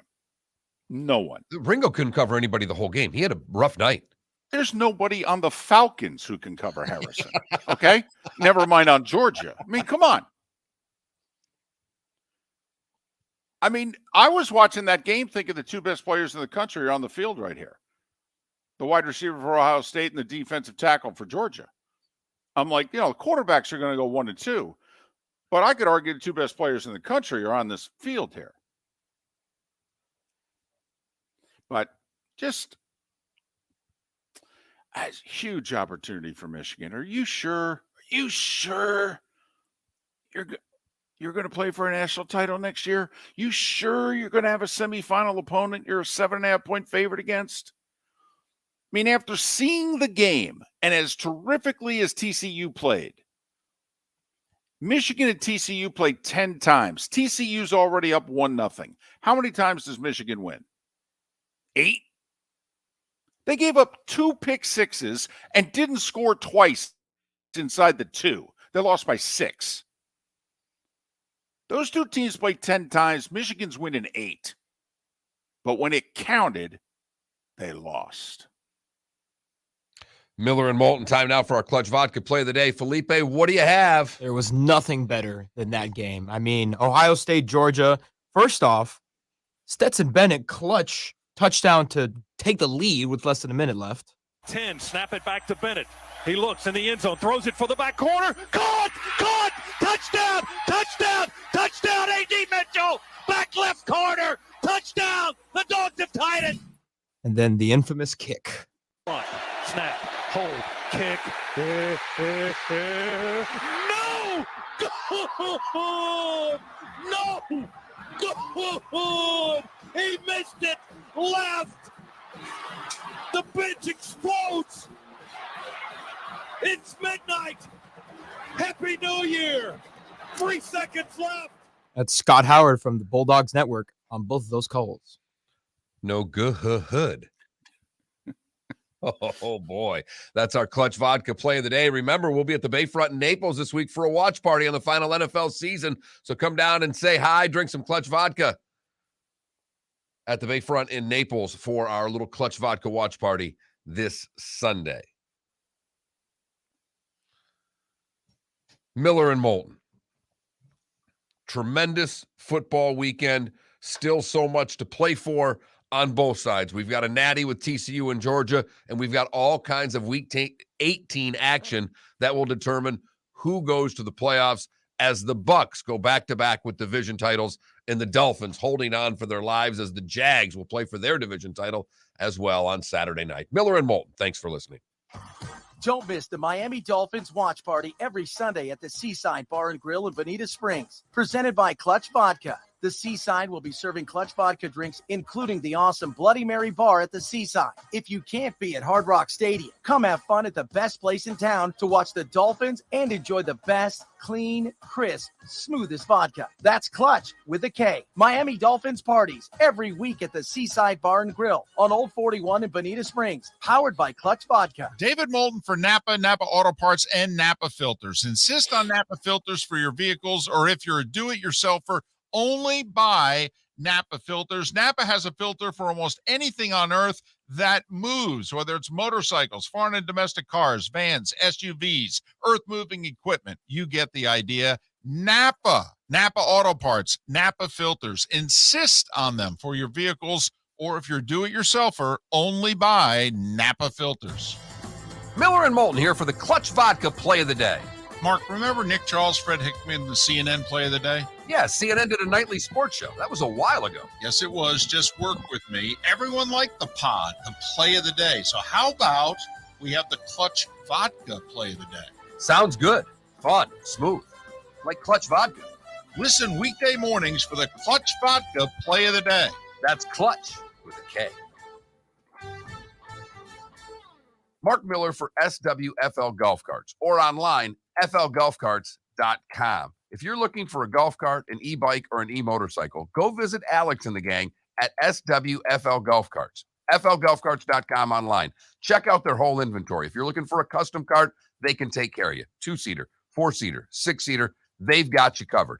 E-bikes, nobody better for value and service. E-motorcycles, check them out. Again, flgolfcarts.com. flgolfcarts.com.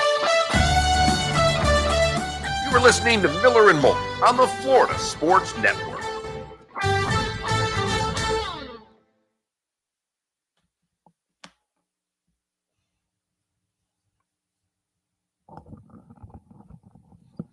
Clutch Play of the Year.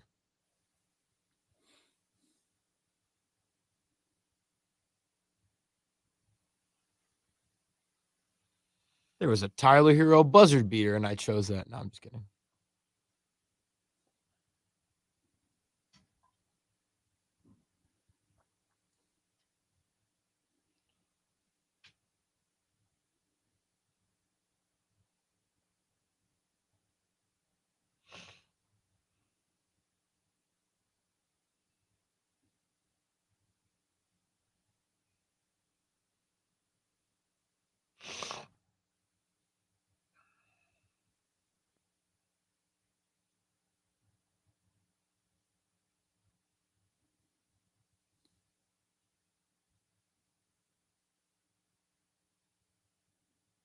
By the way, Mark, I know you don't care, but I'm going to say it anyway. Luka had a quiet 51 on New Year's Eve. That's awesome. He's the best.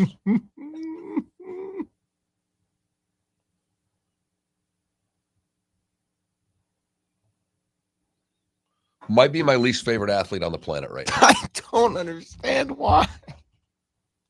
He is magical on the basketball court. You are so wrong. Eastern European, war-torn country. It's probably my bias. I'm not a big fan of European athletes. It's a problem. That's a Mark Miller problem. Ugh. Whatever.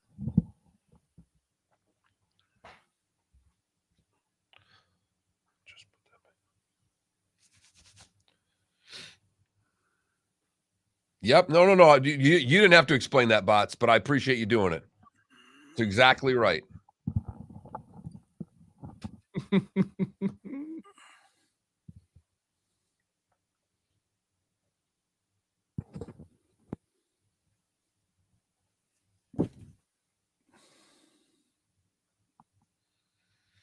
Not even just based on wins. Who would you want to? You'd want to play probably Brady the least because it's still Brady, but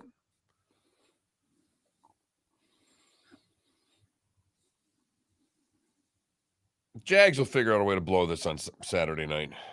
Oh boy.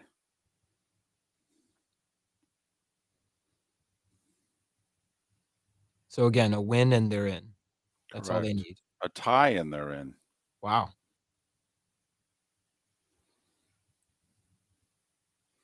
Oh, they can't lose. Come on now. Just think Come about on. Think about who they're going to be facing at quarterback.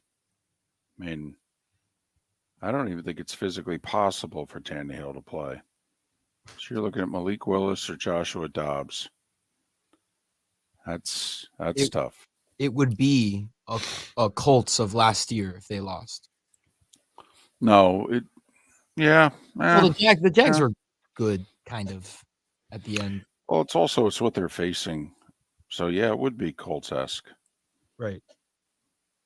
I mean, Derrick Henry's going to have to single-handedly carry a team. Yeah. It's tough to do. I mean, he has done it before. Moulton, you'd be proud of me. I nearly started the house on fire yesterday. Oh. Wow. You haven't done that in a while. No, I forgot we had all of the cookies in the oven, and I went to start the oven. Oh. So did you burn all the cookies? Well, yeah, the cookies were toast, but it was more of the plastic Tupperware container that was in the oven that started the fire. Oh. Fire There we go. Off. Here we go. There we go. Bots, they didn't give him the whole bank.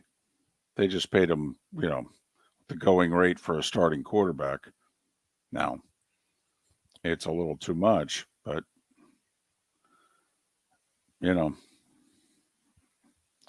it's what the Giants are probably going to have to pay Daniel Jones. 35 million.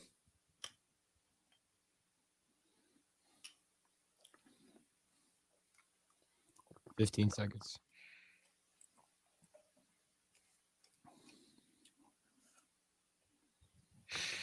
Here we go.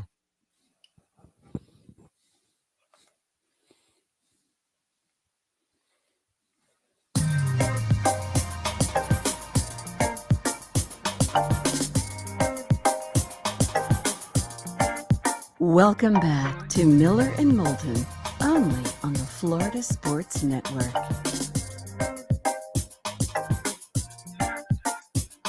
It's 22 minutes before the hour. Miller and Moulton, Florida Sports Network, floridasportsnetwork.com. Roy Cummings to look back on the Bucks division championship win against Carolina yesterday. He'll join us at the top of the hour. Mo Eggar, ESPN Radio Cincinnati. The city rejoicing in Ohio State's loss. Check out social media, sports bars all over Cincinnati, jumping up and down when the Ohio State kicker missed the kick. Ouch. And sports gambling legal in Ohio as of yesterday. And oh yeah, the Bengals, winners of 7 in a row, hosting the Bills, winners of 6 in a row tonight on Monday Night Football. Lots to talk about. Mo Eggar, ESPN Radio in Cincinnati, to join us coming up 1 hour from now. Mark, can I throw a bunch of things out at you? Yes. So when you were watching Saturday, were you thinking that college football as a whole needs to do something about its officiating, or did you think that with the way college football is set up that there is nothing that they can do about their officiating? Yes.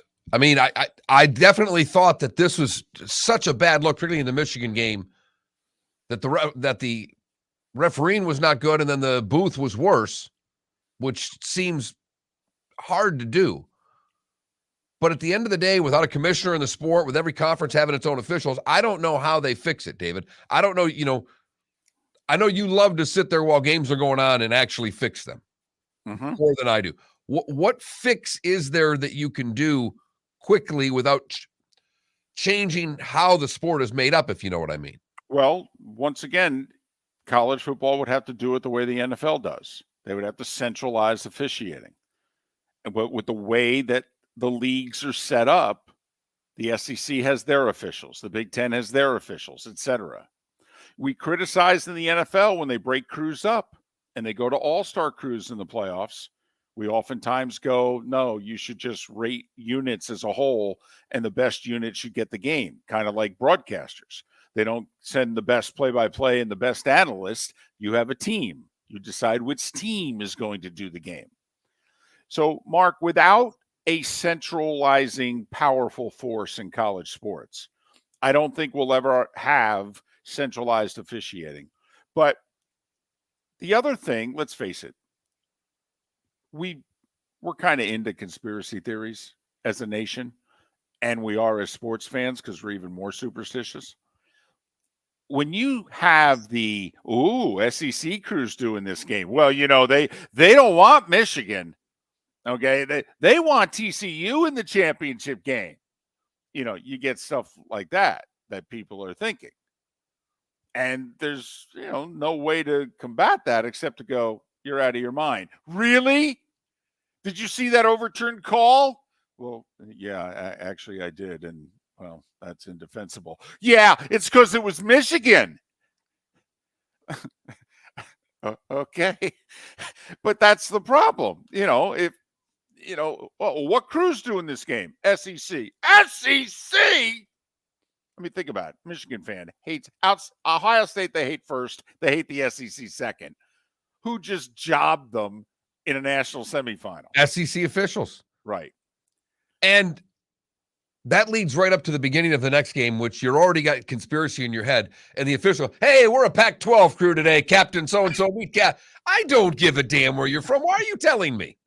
Why are you even telling me your name? I don't want to know your name. And not only that, I don't want to know the umpire's name. I don't want to know your name. And you know what I want to make sure of 4 hours from now? That I still don't know your damn name, because that means you didn't screw up.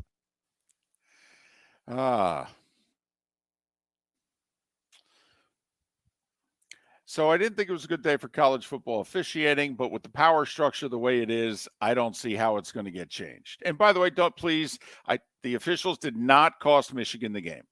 Okay, not saying that. All right. Did they hose them on the one call? Yes. But did they cost them the game? Hell no. Should Michigan have been able to score from the 1 foot line? Of course. That's on them. They threw 2 pick sixes. They gave up 50 points. They ran a Philly special on 4th and goal from the 1. Right. Instead of just lining up. Right. Yeah. It's on Michigan. And it's credit to TCU. But come on now, officiating plays a role, and it seemed to play a bigger role Saturday than most of us as fans would like it to. That's all. That's all. The biggest call in the next game may have been the 4th down conversion by Georgia that we didn't really see all the replays because they decided to go to a commercial. Right. And I'm not convinced he got it. I'm not. But like you said, I didn't get a ton of looks at it. I mean, it's no big deal or anything. It's probably the game. And then there's the 4 different targeting calls. And listen, for as much as we don't know, what's pass interference at the height of that controversy in the NFL, does anybody have any idea what's targeting anymore? For the record, I didn't think the hit on Harrison was targeting. I thought his shoulder was there first, but I thought the one at the end of the Michigan game clearly was targeting. I did too. Even though he didn't hit him in the head, he led with the crown of his helmet, hit him in the back of the neck. I mean, don't put crown of the helmet in the damn rule, and then when the guy uses it, not call it. That's all. Don't read us the rule 718 times so that we finally know what it says and then not enforce it. But, all right. That's Saturday. TCU, Georgia, by the way. Hope ESPN enjoyed Saturday. Because TCU, Georgia is not going to rate. Nope. At all. For those of you that like your Cinderella in this sucker, okay. Whoo-wee. By the way, the line's now up to 14.5 in some spots. Okay? Trust me, nobody's jumping on this Cinderella bandwagon. We got this text. Show some love to TCU. The amount of hate and disrespect is crazy. Quit going with the safe bet and listen to the stat sheet. The eye test says TCU is better than Georgia. I'm sorry. I don't know if Vegas said that they're a 14-point dog. I don't know. I will say they deserve to be in the game. Yeah, he responded with they were a dog to Michigan. Yeah, they were a dog to Michigan. Michigan threw 2 pick sixes and didn't score inside the 5 twice. They won by 6. Inside the 2 twice. I know, but right. Yep. But no, they deserved it. TCU deserves to be in the game. Absolutely. I'm thrilled they're in the game. I think it's good for the sport that they're in the game. 16th time in 17 seasons, by the way, the SEC has a team playing for the national championship. 16 out of 17. Since 2006, the only time we had a national championship game that didn't involve an SEC team was 2014 season, Oregon, Ohio State. By the way, highest rated national championship game. Why? Ohio State. All right, to the NFL. If the playoffs started today, Mark, here we go. Philly's still the one. They have to beat the Giants in Philly Sunday to clinch the one. Yes, no, maybe so. Will they? Yes, they will. I agree with you. Giants have nothing to play for. They're going to rest most of their starters. Niners with the win, Vikings with the loss, San Fran the 2, Minnesota the 3. Niners have won 9 in a row. Will San Fran clinch the 2? Absolutely. I think they have Arizona. They do. And they have them in Santa Clara, as if it matters.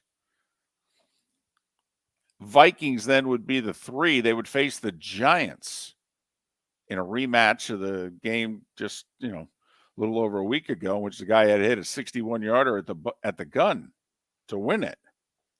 Tampa Bay locked in NFC South champs. Mark, back-to-back division champions. How many times have the Bucs won the division in back-to-back years? This would be it, right? Bingo. I mean, this is it. This is it. In their 47-season history, they've won back-to-back division titles one time. Who was the quarterback, by the way? Let's see. Tom, what the? Frickin' is his middle name. That's right, Brady. Brady. There you go. I get the middle name wrong sometimes. Actually, right. It's like Harry S. Truman, only this time the F stands for something. Right. Dallas is the 5 right now. And, they're at Washington, which is a completely meaningless game if Philly wins, but Dallas probably won't know that at the start of the game. If you're Dallas, don't you want them to schedule the Philly game at 1 o'clock so that you could watch the scoreboard and you've got until about 2:50 Eastern to set your lineup? And if Eagles are up big against the Giants, can't you deactivate 12 guys? Yes. I mean, yes. But Dallas likely the 5. Giants are locked in as the 6. And here's where it gets interesting. Seattle's the 7. And Seattle is the Rams Sunday. They'll be favored to win.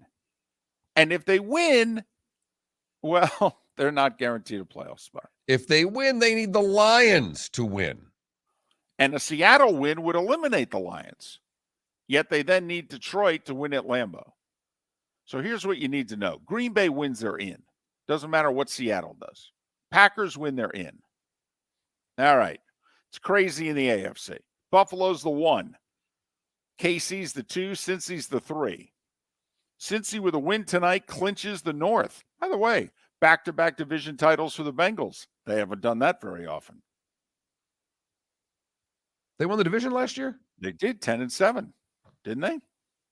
Ravens fell apart. Browns fell apart. Steelers won 9 games. That's right. Steelers were the wild card. Yeah. So it'd be back-to-back division titles for the Bengals. Buffalo with a win remains the 1. They lose, they fall down to the 3. Kansas City sitting there at 2, just waiting to see what happens. Jacksonville right now is the 4. Saturday night in Jacksonville, they're hosting the Titans. Winner wins the South.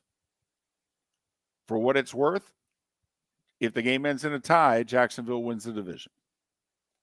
The Chargers are now the 5 seed. Their little winning streak here, 4 in a row. Baltimore's lost to Pittsburgh last night. Chargers the 5, Baltimore the 6. They're both in. Here's the deal. New England is the 7. They go into Buffalo and win, they're in. If they lose, the Dolphins are in with a win against the Jets. If they lose, the Steelers are in with a win against the Browns. And if they lose, the Jags win, the 7 seed, even if they lose to the Titans?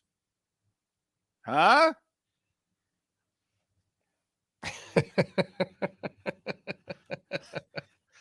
I think the website 538 still gives the Dolphins the best chance to make the playoffs. Based on the computer models, and the Dolphins are at home. Well, but as you mentioned earlier, I think a lot of that is predicated on Buffalo winning tonight. Right. Dolphin, if the Bills lose tonight, they fall to the 3. The likelihood is, since he's going to be favored at home against Baltimore, even if Lamar plays, Kansas City may already have won Saturday afternoon against the Raiders, although that's no sure thing. Buffalo literally may have nothing to play for and be resting starters when they host the Patriots. Mark, do you think their dislike of the Patriots is enough that if they know the game is meaningless, to still play it with some vinegar so that they knock New England out? No, not if they're playing the next week. You can't take the chance of losing starters because you don't like the New England Patriots. Could also be a scenario, though, they may not know at kickoff, if the NFL schedules their game and the Jets-Dolphins at the same time, or the Cincy game, or what have you. Like Buffalo may start off thinking we're playing for something, look up at the scoreboard at 3 o'clock and realize they got nothing to play for. I do think there will be a lot of that, David. I think you'll see a lot of scoreboard watching, and the way teams play fourth quarters is going to be very differently than they normally would in these games if certain scenarios present themselves for coaches. Oh, Mark, this is my favorite Sunday of the year when the coach goes, we're not even going to post the out-of-town scores. That's right. The hell with the fans. Okay, we're not going to put the scores up on the screen. Hell with the paying customers. I want to keep my guys focused. Right, like they can't get the scores on the sidelines. There's nobody on the sidelines with a cell phone. No. Nobody. Mm-mm. So that'll be my favorite. You wait. We're not going to put the scores up on the screen. We're not going to let anybody know. Miller and Moulton, grade 8, coming ahead of us. Roy Cummings is next. Mo Eggar from 1530 in Cincinnati will join us as well on Miller and Moulton, the Florida Sports Network.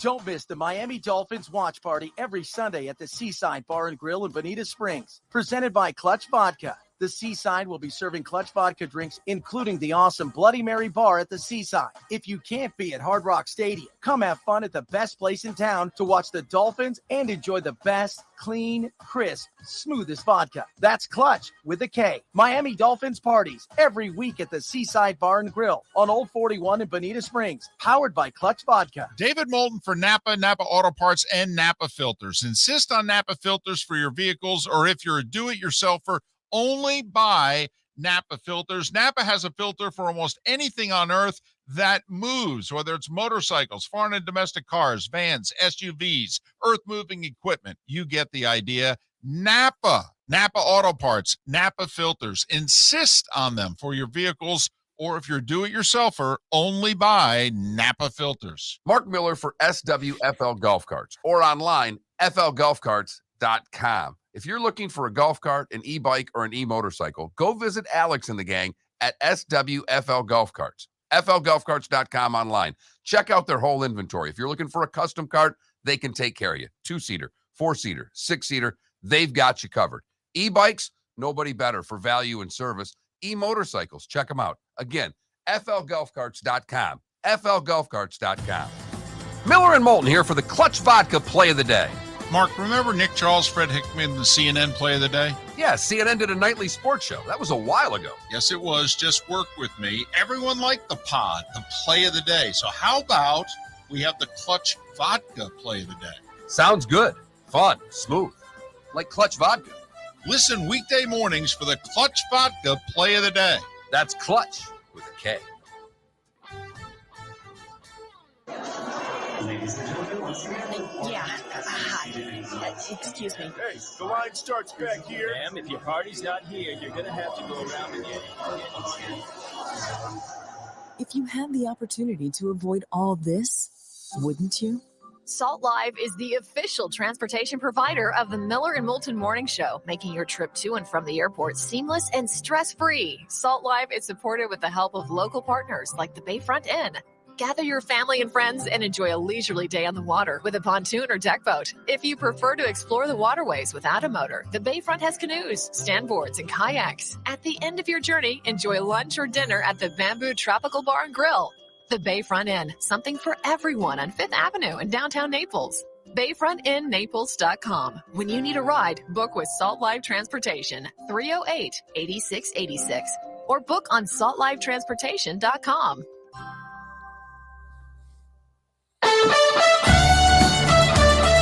You are listening to Miller and Moulton on the Florida Sports Network.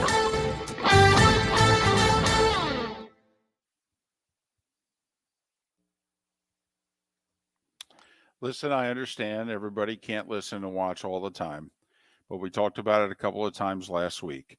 1999 season is the last time, and I think the only time, but the last time that all three Florida NFL teams made the playoffs. That was the year that Tampa Bay went to the NFC Championship game, lost 11-6 to the Rams. The Dolphins, that was Marino's last year, so his last game was in Jacksonville. The 62-7 nightmare. Oh, yeah. So 99 season, all three teams made it. By the way, answer to the question, last time the Jags have played a legit primetime game, Monday Night Football 2011. Oh. The last time they were on a Sunday Night Football game, 2008. Oh.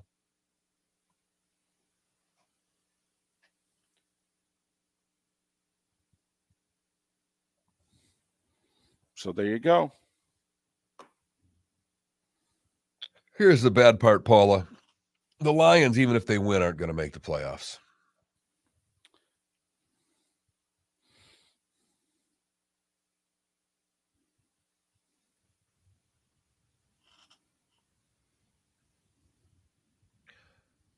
Good morning, Roy. Morning, guys. How we doing? Doing well. How about How yourself? are you? Happy New Year. Happy New Year. All's good here. How about you guys? Everything good? Huh. Boy, is it ever. Like to hear that.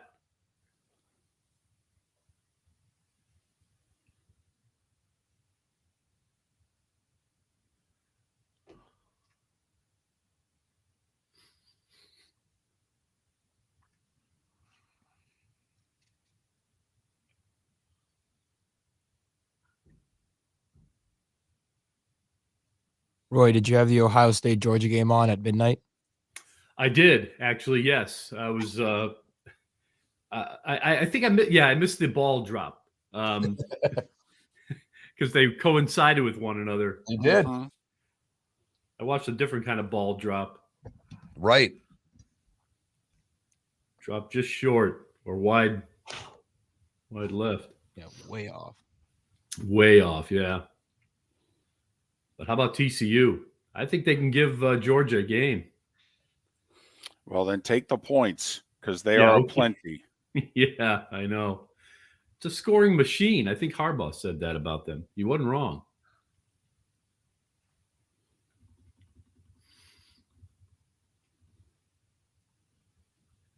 Hey, thanks for doing this. Oh, yeah. No problem at all. No problem. Never a problem, guys. Anytime.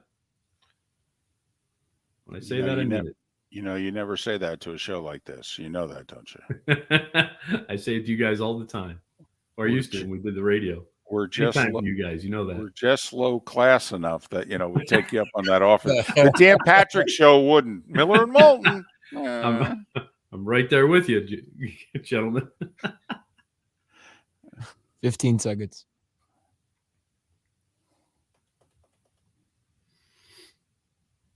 All right, here we go. 10 seconds.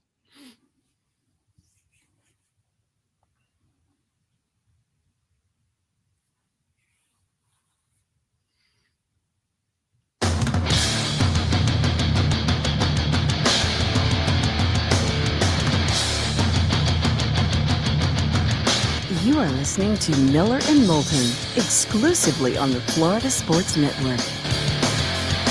And now here's Mark Miller and David Moulton. And just like that, it is the 8 o'clock hour. First show of the year. Belated Happy New Year to all of you. Hope you had a great holiday weekend. It certainly was a great football weekend. Miller and Moulton, the Florida Sports Network, floridasportsnetwork.com. Roy Cummings normally joins us on a Thursday, but we figured, heck, the Bucs have a meaningless game next weekend. Let's bring in Roy on Monday, Bay News 9, pewterpirates.com. Follow him on Twitter, R. Cummings, FHCN, R. Cummings, FHCN. Roy, a belated Happy New Year to you. How are you? I am good, and Happy New Year to you guys and all the listeners. Okay, be honest. We asked each other this question. We both answered it honestly. 21-10, were they done? No, in fact, my son, who had been watching, a big Eagles fan, was watching the Eagles game and came out of his room from watching that and asked about the Bucs game. I said, they're down 21-10. I'm not worried. They'll win. And there was something about the first touchdown that told me, okay, this is it. This is how they can play. I tweeted it out. I said, I remember these guys. This is the team that won a Super Bowl a couple of years ago. And this is how they did it. They did it by making big plays on both sides of the ball. And I had a feeling right then and there, you could see it's in them. And they've discovered it again, that ability to make plays on both sides of the ball. And there was a confidence there. And I think there was an internal confidence where they just kind of said, you know what, guys, what are we doing here? This is the Carolina Panthers. They're on a fifth quarterback of the season, back to a guy that they'd quit on already, an interim head coach, granted a good one, but they've given up there. What are we doing? Let's go out and play like the Buccaneers that we know we're capable of being. And they did that. And I had a feeling that was going to happen. Well, you kind of answered my question for me, because the first thing I was thinking about asking you was that first half touchdown. Normally we don't get into, a big score is not typically in the second quarter, but hitting Evans in establishing that to me was monstrous, because they've been unable to connect, and seeing it early in the game obviously gave you the idea that they could do it late in the game. Yeah, a couple of things happened there. Number one, the connection was perfect.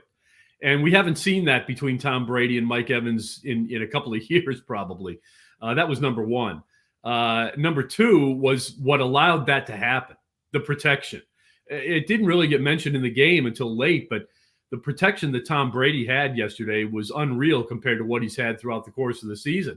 There was a lot of talk about how Tom Brady's getting rid of the ball quicker than any quarterback in the NFL this year, 2.1 seconds, I think it is. And he has to. It's because he doesn't have time to go through his progressions. I said this last week, guys.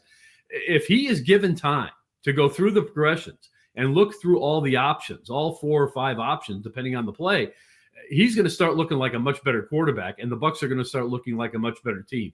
You saw that yesterday. He had time to go through all the progressions and pick out one deep downfield. Look, we haven't seen them throw deep this often in a long time, and it's because Carolina just couldn't get home against the quarterback well enough or often enough, obviously. And the connection with Mike Evans was back. So you give that quarterback time. It's like you give him those last 2 minutes, he's going to hurt you.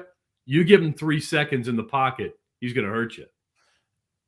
At any point when Brady and Evans connected deep for the first time yesterday, did you think to yourself, well, we should have expected this to some degree? They connected deep for a touchdown in the first meeting, only it got called back on a penalty. Or did Evans drop it? Which was the one he was wide open and dropped it?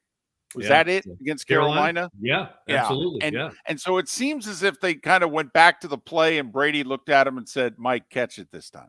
Mike said, and you know what? It's probably that simple. Look, right along with Tom Brady, who I have said several times, repeatedly on this show, guys, I don't think is quite focused this year, or has been focused this year. And I think there was a little bit of lack of focus even yesterday at times on his part. Same with Mike Evans. Mike Evans, look, I've known the kid now for 10 years, and there's something about Mike Evans this year that he's distracted by something. I don't know what it is. Maybe Maybe he's hurt. Maybe there's something else going on. I don't know. Maybe he's just frustrated with the way his quarterback's been playing. I don't know, but I could just tell by the look in his eyes, the way he's been playing, kind of the demeanor he has out on the field.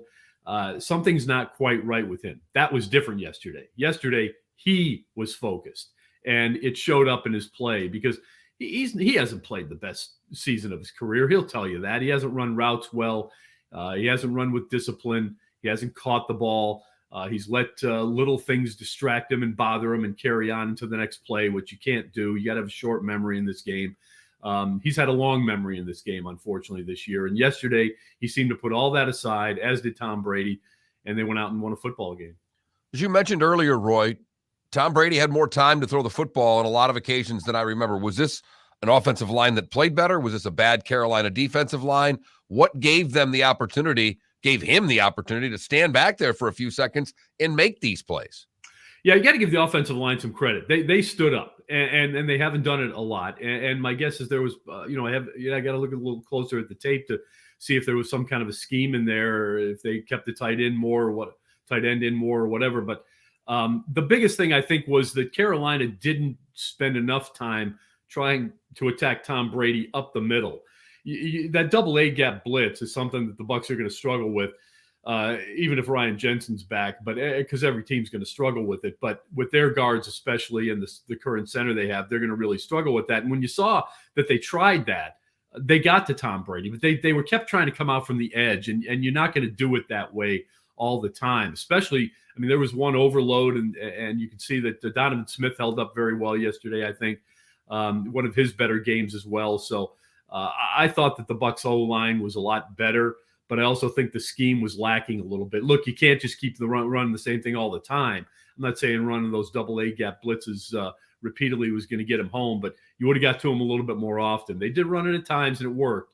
But there were also times when they could have tried it and didn't, and probably should have. Well, and if we want to give Roy even more credit, and we're talking with Roy Cummings, Bay News 9, PeterPirates.com. Follow him on Twitter, rcummingsfhcn.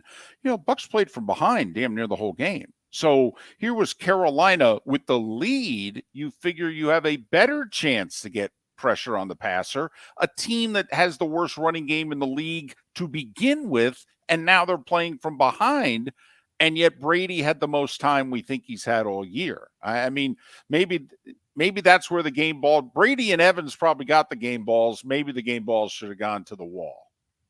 Yeah, maybe, because you're right. They were playing from behind. They knew exactly what was coming, but again, sometimes you just look at the end of the day, and I tweeted this out early as well. It's like, that was and I meant this from the defensive standpoint.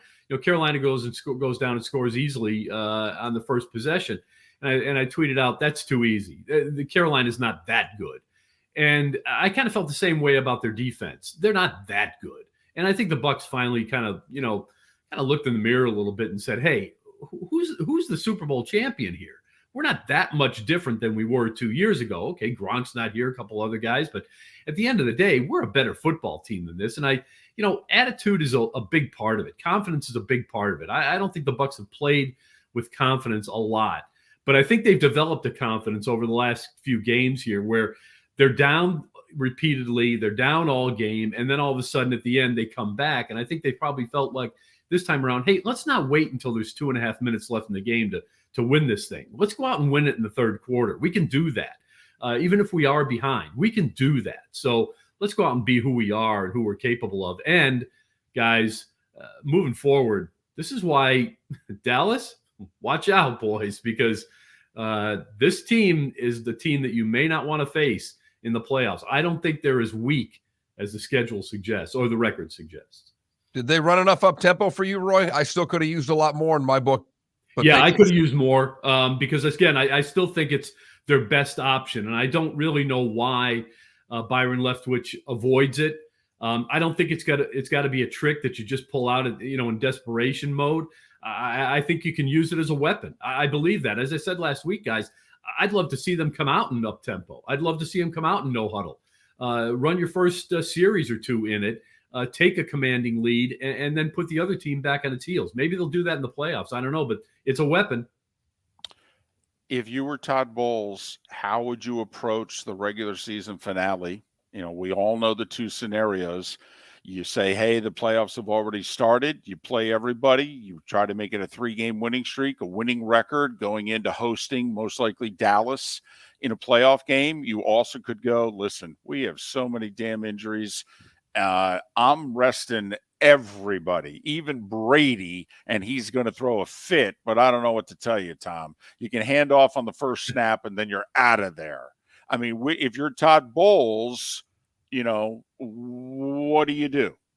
I start by practicing for Dallas, which is your likely opponent right away, number one. I do play the backups because you're right.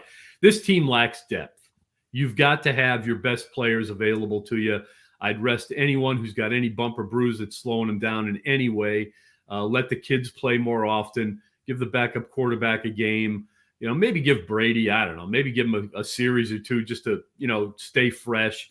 But go to the veterans and say, what do you need? What do you need in this game? You know, go to Leonard Fournette, go to Brady, even Kyle Rudolph, guys like that. Go to them and say, what do you need? How many snaps do you need? And play it that way, because the game is decided. Your position is decided. You are who you are. You're going to face who you're going to face. You can't afford to lose another player, even to a non-contact injury. You don't need that. So get healthy and try to be your best team, the best team possible come playoff time. Roy, we got about 15 seconds. You know, there was a thought a month or so ago that maybe it's time. Brady and the Bucs divorce. They need a fresh start, blah, blah, blah. Roy, after the last 2 weeks, I mean, don't you have to just beg them? Don't you have to be Jeff Van Gundy holding on to Alonzo Mourning's ankles here and go, please, God, Tom, stay? Yes, you do. And I don't know that that's going to happen. I think a lot of what's gone on this year is because of a transition to a coaching staff that maybe Tom's not that completely comfortable with. It's a little bit green, especially on the offensive side in terms of calling plays, things like that. I think he goes. I think the era is over. But you know what? There's time for one last big bang. So let's see what happens. He's Roy Cummings, Bay News 9, pewterpirates.com. Follow him on Twitter, R Cummings, FHCN, R Cummings, FHCN. Roy, thanks for doing this. Happy New Year. Happy New Year, guys. Thanks for having me. Roy Cummings joining us once again, Mark, here on Miller and Moulton. Blank piece of paper and a pen, and it still might not be enough. And when he's leaving the office, you are Van Gundy on his ankle. Tom, no, Tom, please don't go. Where are you going, Tom? Turn those headlights around. Don't miss the Miami Dolphins watch party every Sunday at the Seaside Bar and Grill in Bonita Springs. Presented by Clutch Vodka. The Seaside will be serving Clutch Vodka drinks, including the awesome Bloody Mary bar at the Seaside. If you can't be at Hard Rock Stadium, come have fun at the best place in town to watch the Dolphins and enjoy the best, clean, crisp, smoothest vodka. That's Clutch with a K. Miami Dolphins parties every week at the Seaside Bar and Grill on Old 41 in Bonita Springs. Powered by Clutch Vodka. Mark Miller for SWFL Golf Carts or online, flgolfcarts.com. If you're looking for a golf cart, an e-bike, or an e-motorcycle, go visit Alex and the gang at SWFL Golf Carts. flgolfcarts.com online. Check out their whole inventory. If you're looking for a custom cart, they can take care of you. 2-seater, 4-seater, 6-seater, they've got you covered. E-bikes, nobody better for value and service. E-motorcycles, check them out. Again, flgolfcarts.com. flgolfcarts.com. Ladies and gentlemen, Hi. Excuse me. Hey, the line starts back here. Ma'am, if your party's not here, you're going to have to go around again. If you had the opportunity to avoid all this, wouldn't you? Salt Live is the official transportation provider of the Miller and Moulton Morning Show, making your trip to and from the airport seamless and stress-free. Salt Live is supported with the help of local partners like the Bayfront Inn. Gather your family and friends and enjoy a leisurely day on the water with a pontoon or deck boat. If you prefer to explore the waterways without a motor, the Bayfront has canoes, standboards, and kayaks. At the end of your journey, enjoy lunch or dinner at the Bamboo Tropical Bar and Grill. The Bayfront Inn, something for everyone on 5th Avenue in downtown Naples. BayfrontInNaples.com. When you need a ride, book with Salt Live Transportation, 308-8686, or book on saltlivetransportation.com.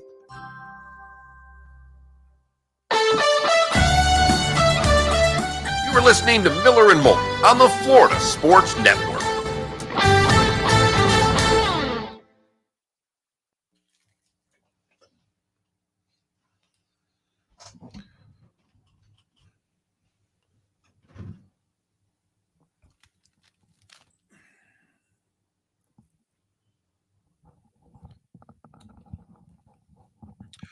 For the record, David, the AC is back on this morning, even though the building's pretty much shuttered today.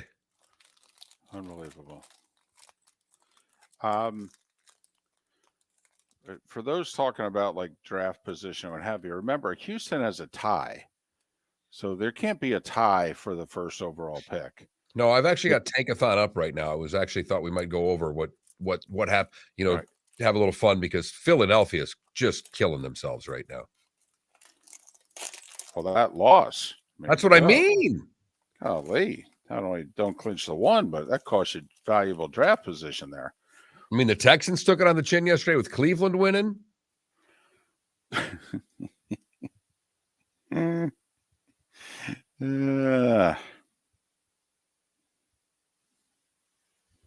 So the last time the Jags were in a legit primetime game, not these first, second Thursday night game on NFL Network in which, the league basically doesn't want you to watch. We're hiding this product. 2011 Monday Night Football. It was week 13. Phillip Rivers and the Chargers beat the tar out of them 38-14. The last time they were, and maybe the only time they were on Sunday Night Football, 2008.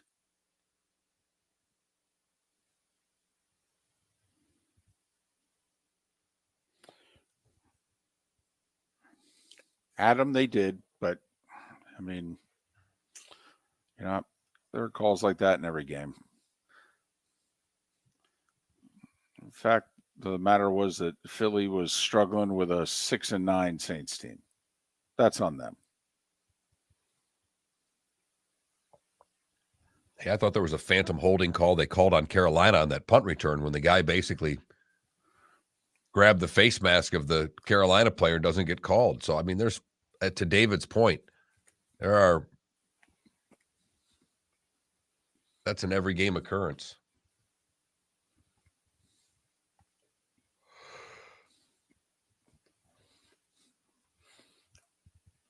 If there's a tie, they do head-to-head.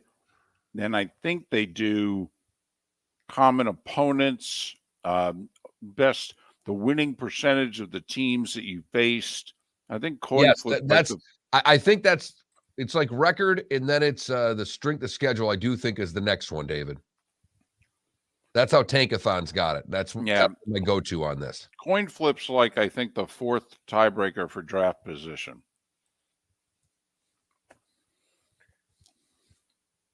All right, Adam. Congratulations.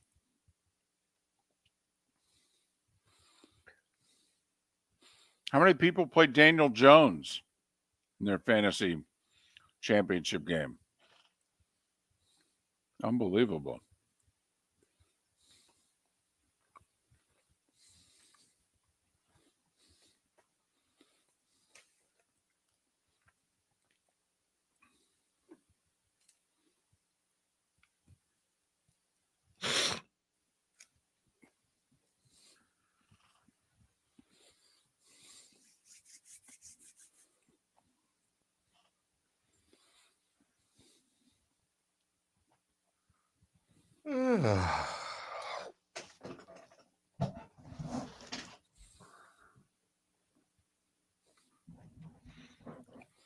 What is Adam going to do? The Jags in primetime is a standalone game.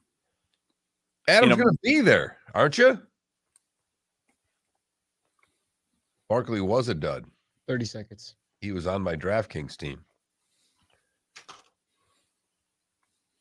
Not as big of a dud as Jeddah's.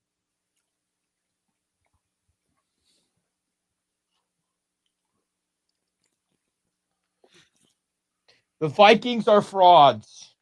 Right. They're 12-4. Whatever. Negative point differential. Yep. Winning close games. It's a bad team attribute. in every sport.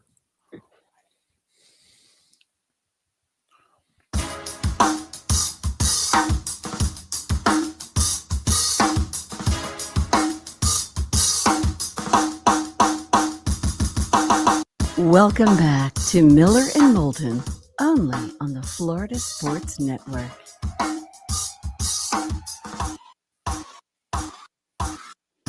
$21 past the hour. Miller and Moulton, Florida Sports Network, floridasportsnetwork.com.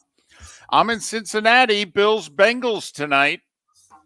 One of the best Monday night games that ABC, and yes, it will be on ABC, has had in a very long time. And Mark, I asked the question, does everybody have the energy for it?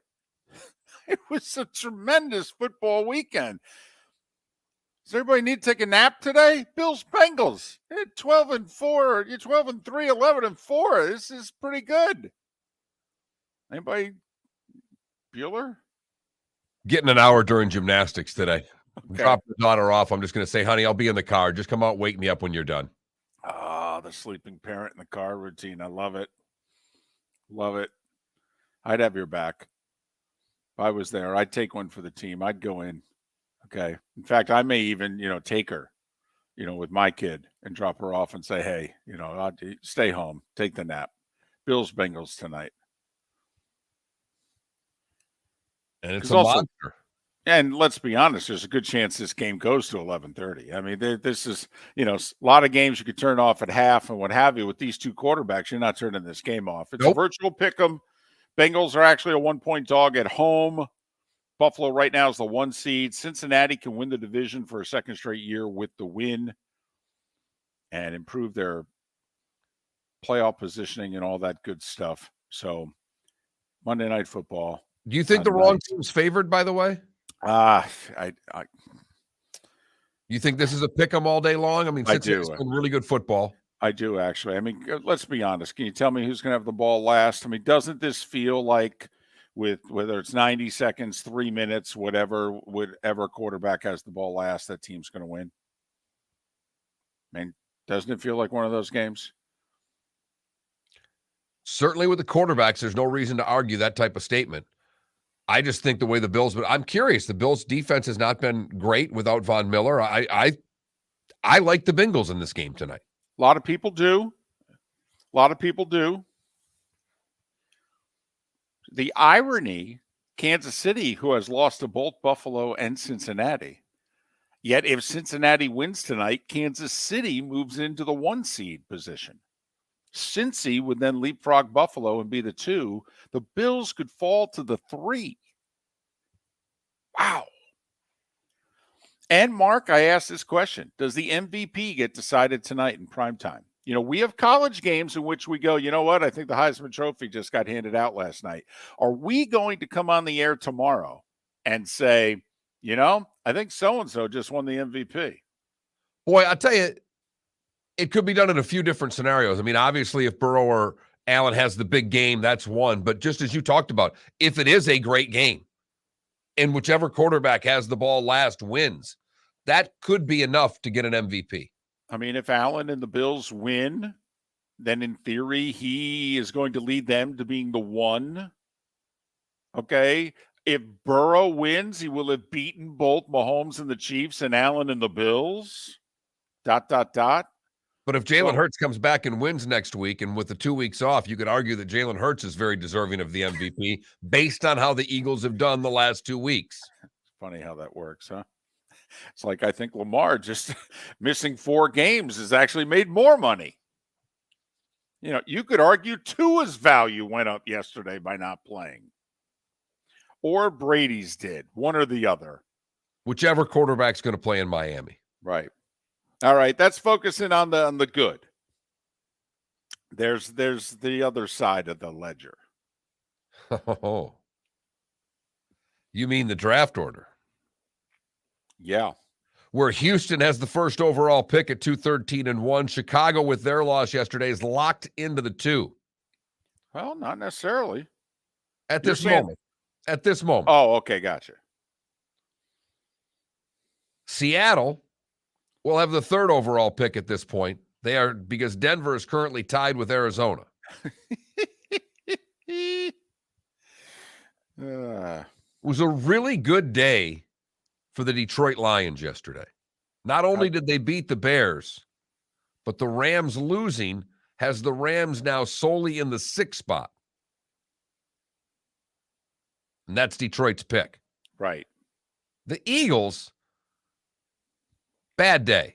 Not only they lost the game, but they lost the game to the Saints, and they have the Saints' first overall pick, which is now the 10th pick. And Cleveland, their win moves their pick up to 12th, which is Houston's pick.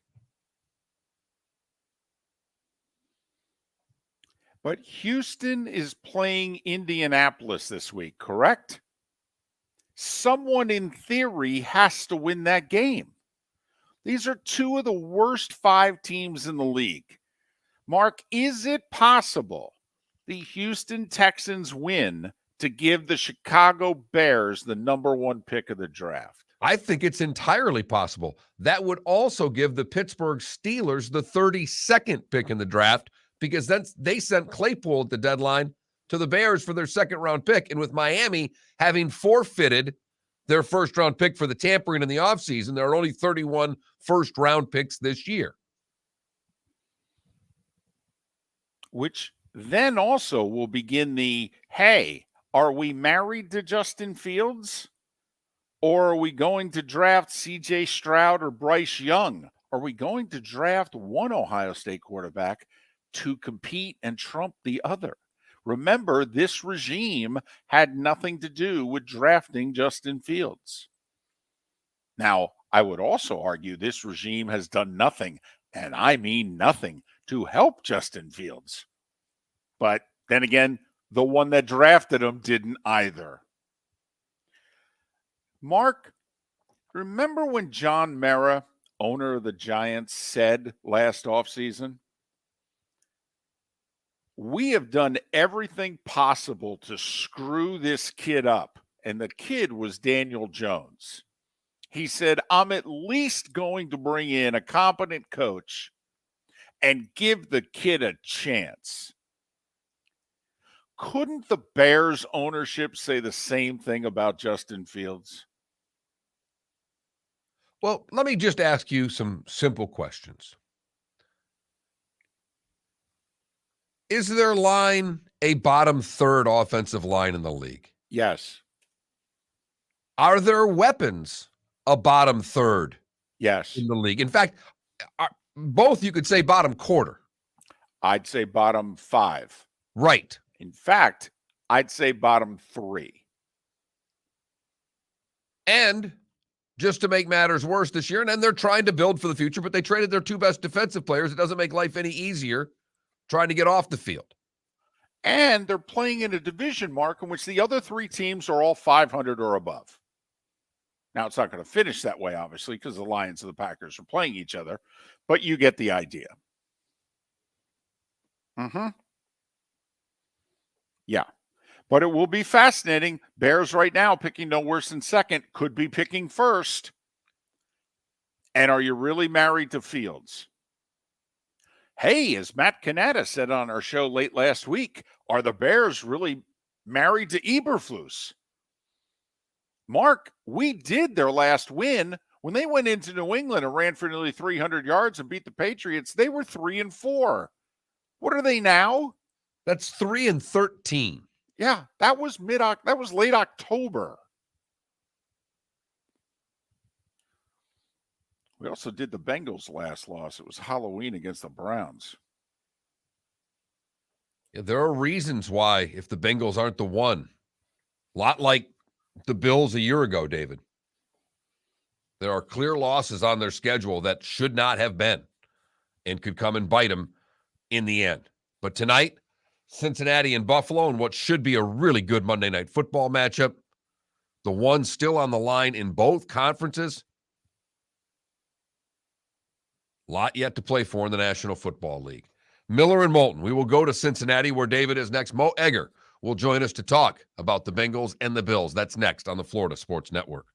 David Moulton for Napa, Napa Auto Parts, and Napa Filters. Insist on Napa filters for your vehicles, or if you're a do-it-yourselfer, only buy Napa filters. Napa has a filter for almost anything on earth that moves, whether it's motorcycles, foreign and domestic cars, vans, SUVs, earth-moving equipment. You get the idea. Napa Auto Parts, Napa filters. Insist on them for your vehicles, or if you're do-it-yourselfer, only buy Napa filters. Mark Miller for SWFL Golf Carts, or online, flgolfcarts.com. If you're looking for a golf cart, an e-bike, or an e-motorcycle, go visit Alex and the gang at SWFL Golf Carts. flgolfcarts.com online. Check out their whole inventory. If you're looking for a custom cart, they can take care of you. 2-seater, 4-seater, 6-seater, they've got you covered. E-bikes, nobody better for value and service. E-motorcycles, check them out. Again, flgolfcarts.com. flgolfcarts.com. Ladies and gentlemen, once again. Yeah. Hi. Excuse me. Hey, the line starts back here. Ma'am, if your party's not here, you're going to have to go around again. If you had the opportunity to avoid all this, wouldn't you? Salt Live is the official transportation provider of the Miller and Moulton Morning Show, making your trip to and from the airport seamless and stress-free. Salt Live is supported with the help of local partners like the Bayfront Inn.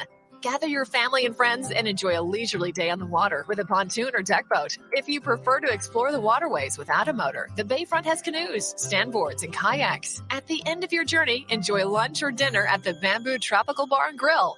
The Bayfront Inn, something for everyone on 5th Avenue in downtown Naples. BayfrontInNaples.com. When you need a ride, book with Salt Live Transportation, 308-8686, or book on saltlivetransportation.com.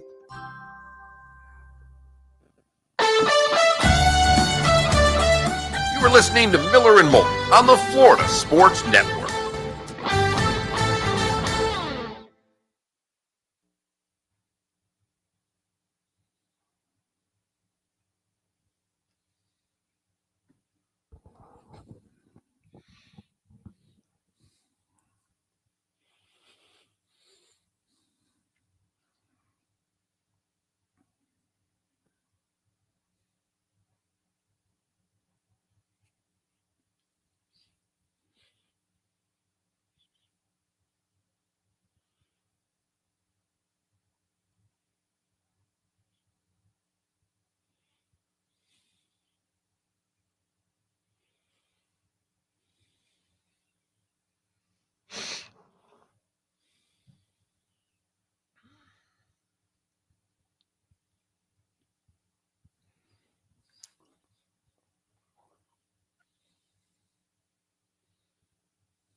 We don't bring anybody into the booth, Adam.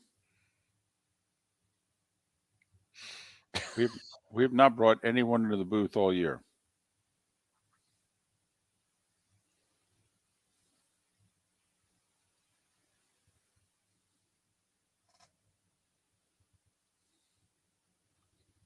I guess if anybody ventures into the booth, it'll be Baselli because their radio position is right next to us. Mo Eggar's on hold.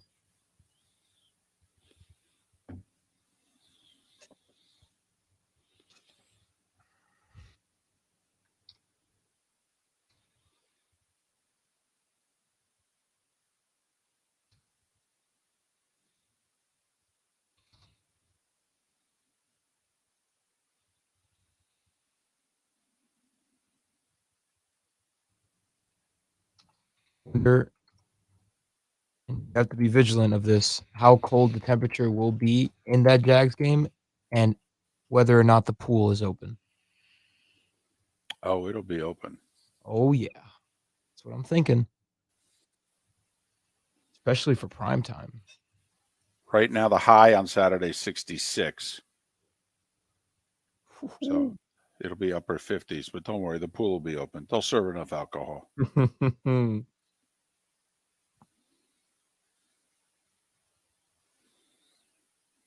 Have you ever been in that booth? Is that a Georgia, joke? Florida, every year. Oh, yeah. For the last 15. That's right.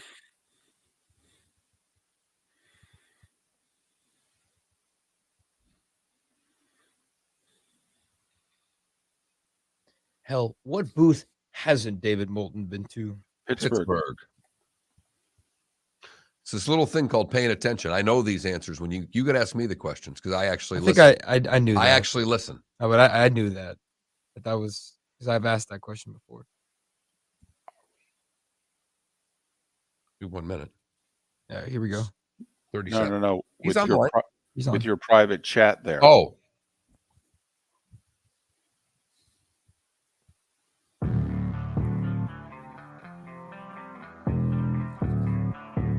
Thanks for listening. And now, more of Miller and Moulton on the Florida Sports Network.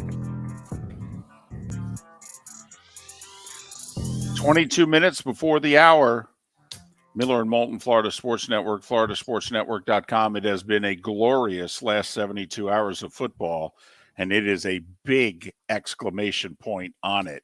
Bills, Bengals, Monday night. Bengals, at the very least, with a chance to wrap up the AFC North title for a second straight year. The voice of Cincinnati sports is Mo Eggar, ESPN 1530 in Cincinnati. You can follow him on Twitter at Mo Eggar 1530. Mo, it's David and Mark once again. A belated Happy New Year. I'm not even going to ask you, how are you? All right. Ohio State loses. Sports gambling comes to Ohio as of yesterday. The Bengals may have their best team in history. What are you on, like third bowl of Skyline chili already? Yeah, for breakfast, right? You can't do Skyline for breakfast. I'll let that go. This is where Mo and I just split, but it obviously is. It's big time right now with the Bengals.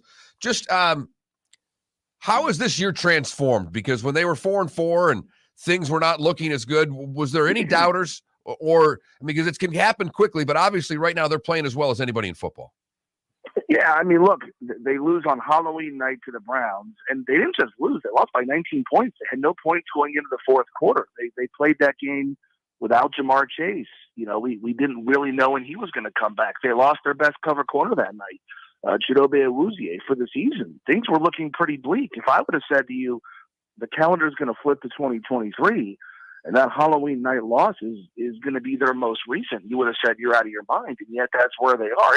It really hasn't been, any one thing. You start with Joe Burrow. He has played great. I certainly think he's put himself in the MVP conversation. I don't think he's going to win the award. I'm not sure I would vote for him to win the award, but he's played at that level.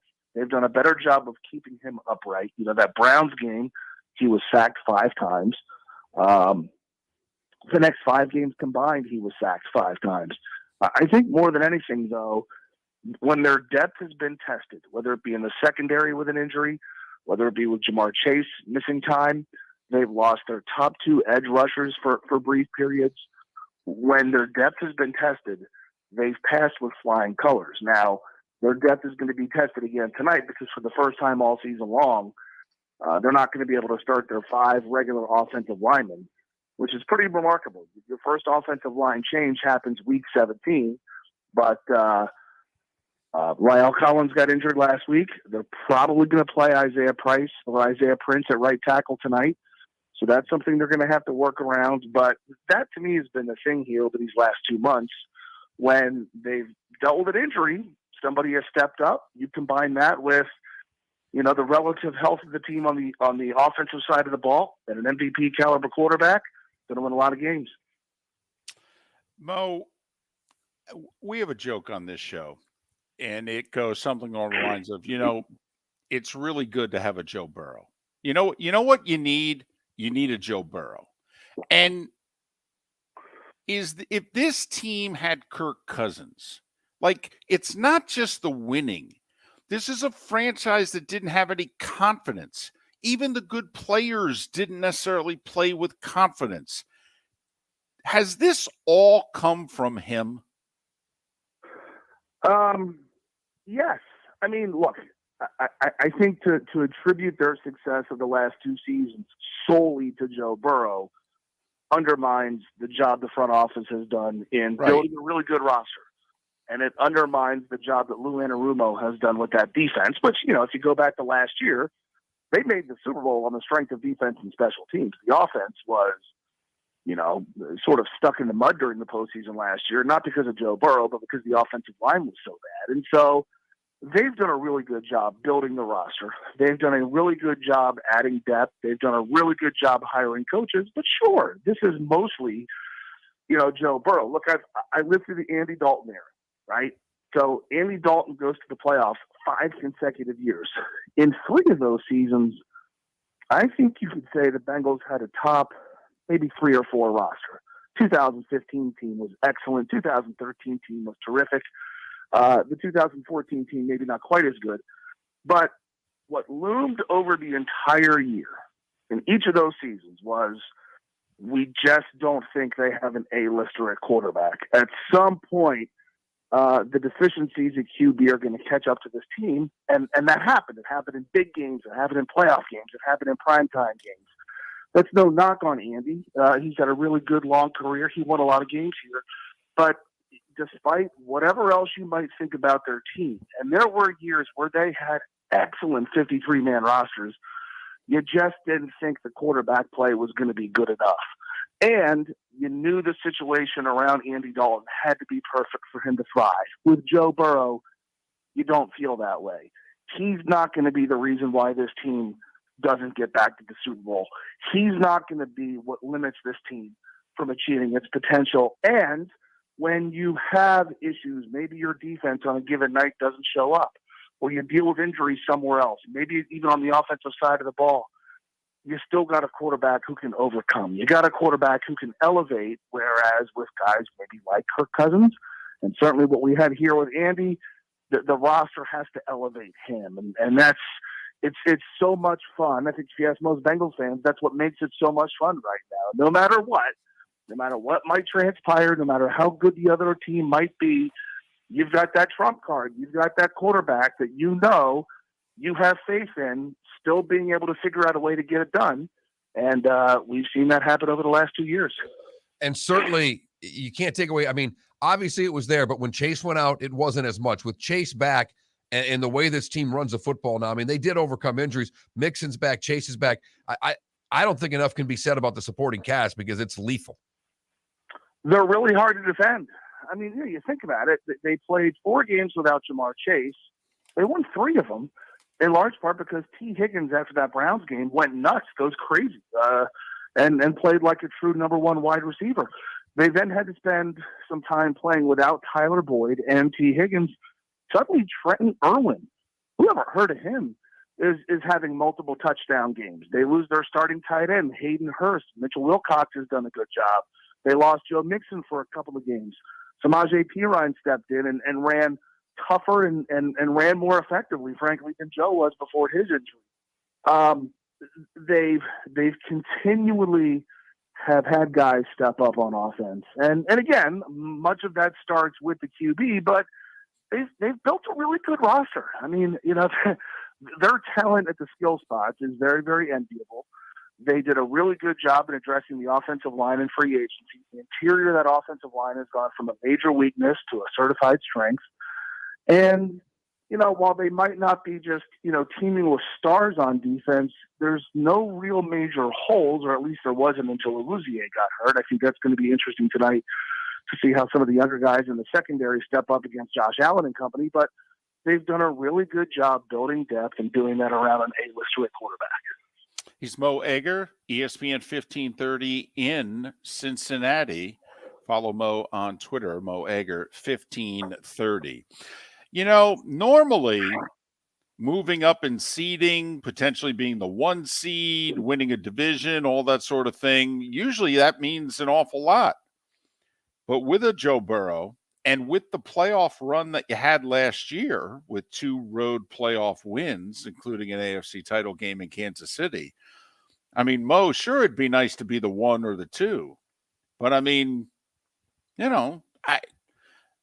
do you think it matters where Allen, Mahomes, and Burrow are playing their playoff games, if you know what I mean? Do you think it's a big deal who's the 1, who's the 2, who's the 3?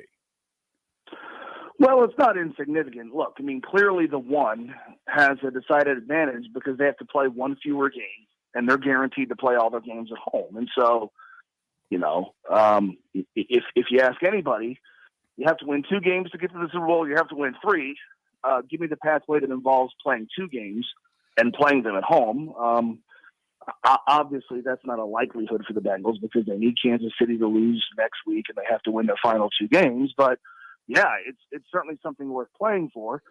And if you play the Bills again in a few weeks, you would certainly rather play them in Cincinnati than in Buffalo. I also think there's a pretty significant drop off from that trio of teams below the Bengals, Bills, and Kansas City. I think there's a drop off when you look at the teams that could be seeded 6th versus the teams that are fighting for that last spot.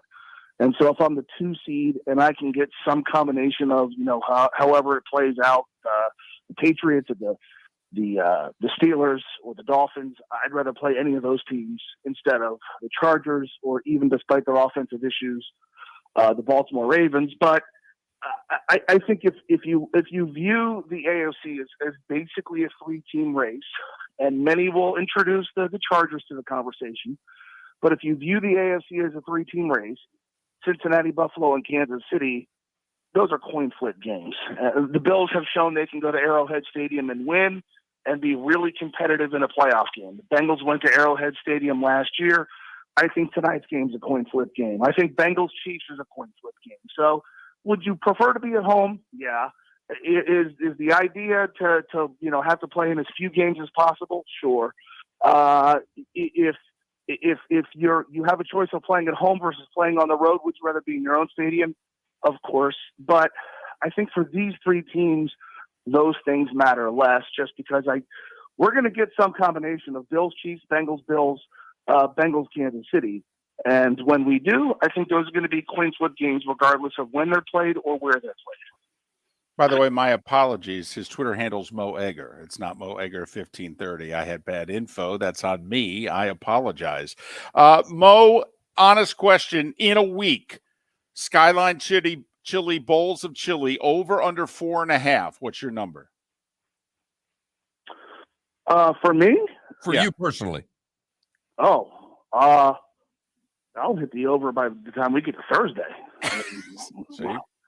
And that's during the work week. That doesn't even count weekends. All the way every time? What's the order, by the way?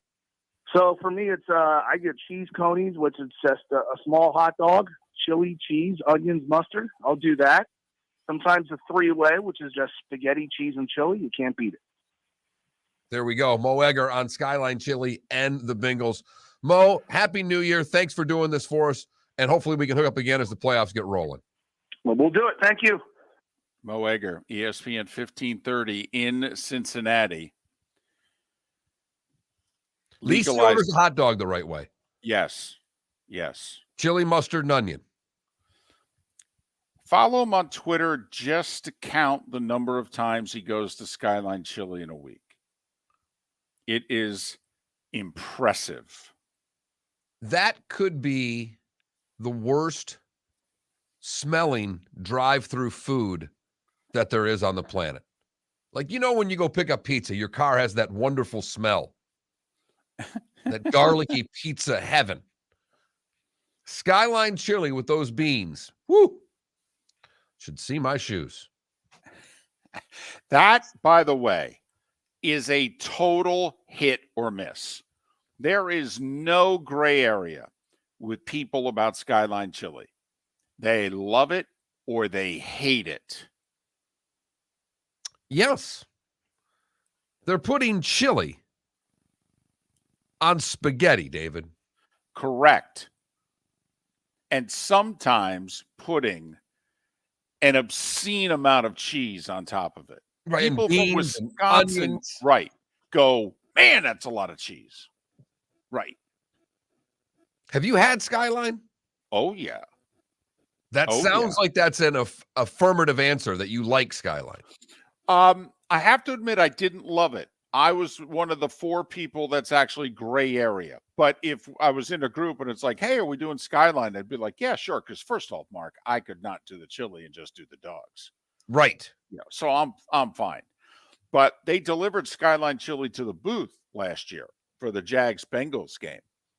And you should have saw the reaction from people in the booth. And I'm not just talking about Joe Troy. No. I mean, I'm just everybody. And most of your workers are coming from New York, so they've probably eaten at a lot of nice Italian restaurants, and they're looking at pasta with chili.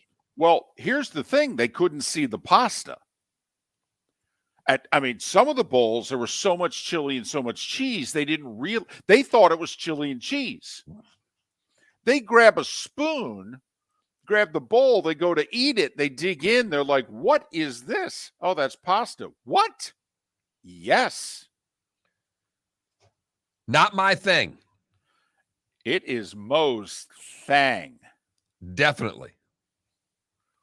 It definitely is. Bills Bengals tonight. I'll say this. That Lael Collins injury would be a monster injury if Von Miller was able to play. Because Von Miller literally would be lining up right over that spot. The young Bills defensive ends need to show up tonight. Come on, guys. Rousseau, they drafted you for a reason. Take advantage of a backup tackle tonight. Bills, Bengals, a virtual pick'em. We both like the Bengals. Miller and Moulton, thanks for listening. Belated Happy New Year, Florida Sports Network. David Moulton for Napa Auto Parts, and Napa Filters. Insist on Napa filters for your vehicles, or if you're a do-it-yourselfer, only buy Napa filters. Napa has a filter for almost anything on earth that moves, whether it's motorcycles, foreign and domestic cars, vans, SUVs, earth-moving equipment. You get the idea. Napa Auto Parts, Napa filters. Insist on them for your vehicles, or if you're do-it-yourselfer, only buy Napa filters. Mark Miller for SWFL Golf Carts, or online, flgolfcarts.com. If you're looking for a golf cart, an e-bike, or an e-motorcycle, go visit Alex and the gang at SWFL Golf Carts. flgolfcarts.com online. Check out their whole inventory. If you're looking for a custom cart, they can take care of you. 2-seater, 4-seater, 6-seater, they've got you covered. E-bikes, nobody better for value and service. E-motorcycles, check them out. Again, flgolfcarts.com. flgolfcarts.com. Ladies and gentlemen, once again. Yeah. Hi. Excuse me. Hey, the line starts back here. Ma'am, if your party's not here, you're going to have to go around again. If you had the opportunity to avoid all this, wouldn't you? Salt Live is the official transportation provider of the Miller and Moulton Morning Show, making your trip to and from the airport seamless and stress-free. Salt Live is supported with the help of local partners like the Bayfront Inn. Gather your family and friends and enjoy a leisurely day on the water with a pontoon or deck boat. If you prefer to explore the waterways without a motor, the Bayfront has canoes, standboards, and kayaks. At the end of your journey, enjoy lunch or dinner at the Bamboo Tropical Bar and Grill. The Bayfront Inn, something for everyone on 5th Avenue in downtown Naples. BayfrontInNaples.com. When you need a ride, book with Salt Live Transportation, 308-8686, or book on saltlivetransportation.com. Golfers, Are you bored of the same old driving range warm-up routine that's not getting you the results that you want on the course? Power up your golf swing by adding resistance bands to your range sessions with the Orange Whip Golf's Power Strap Kit. Featuring band attachments to your feet and hips, Power Strap resistance training will boost club head speed, increase power, improve flexibility, all with just a few swings. Buy a Power Strap Kit today. Go to orangewhipgolf.com and use code Miller10 to receive an additional 10% off the already great price of $119.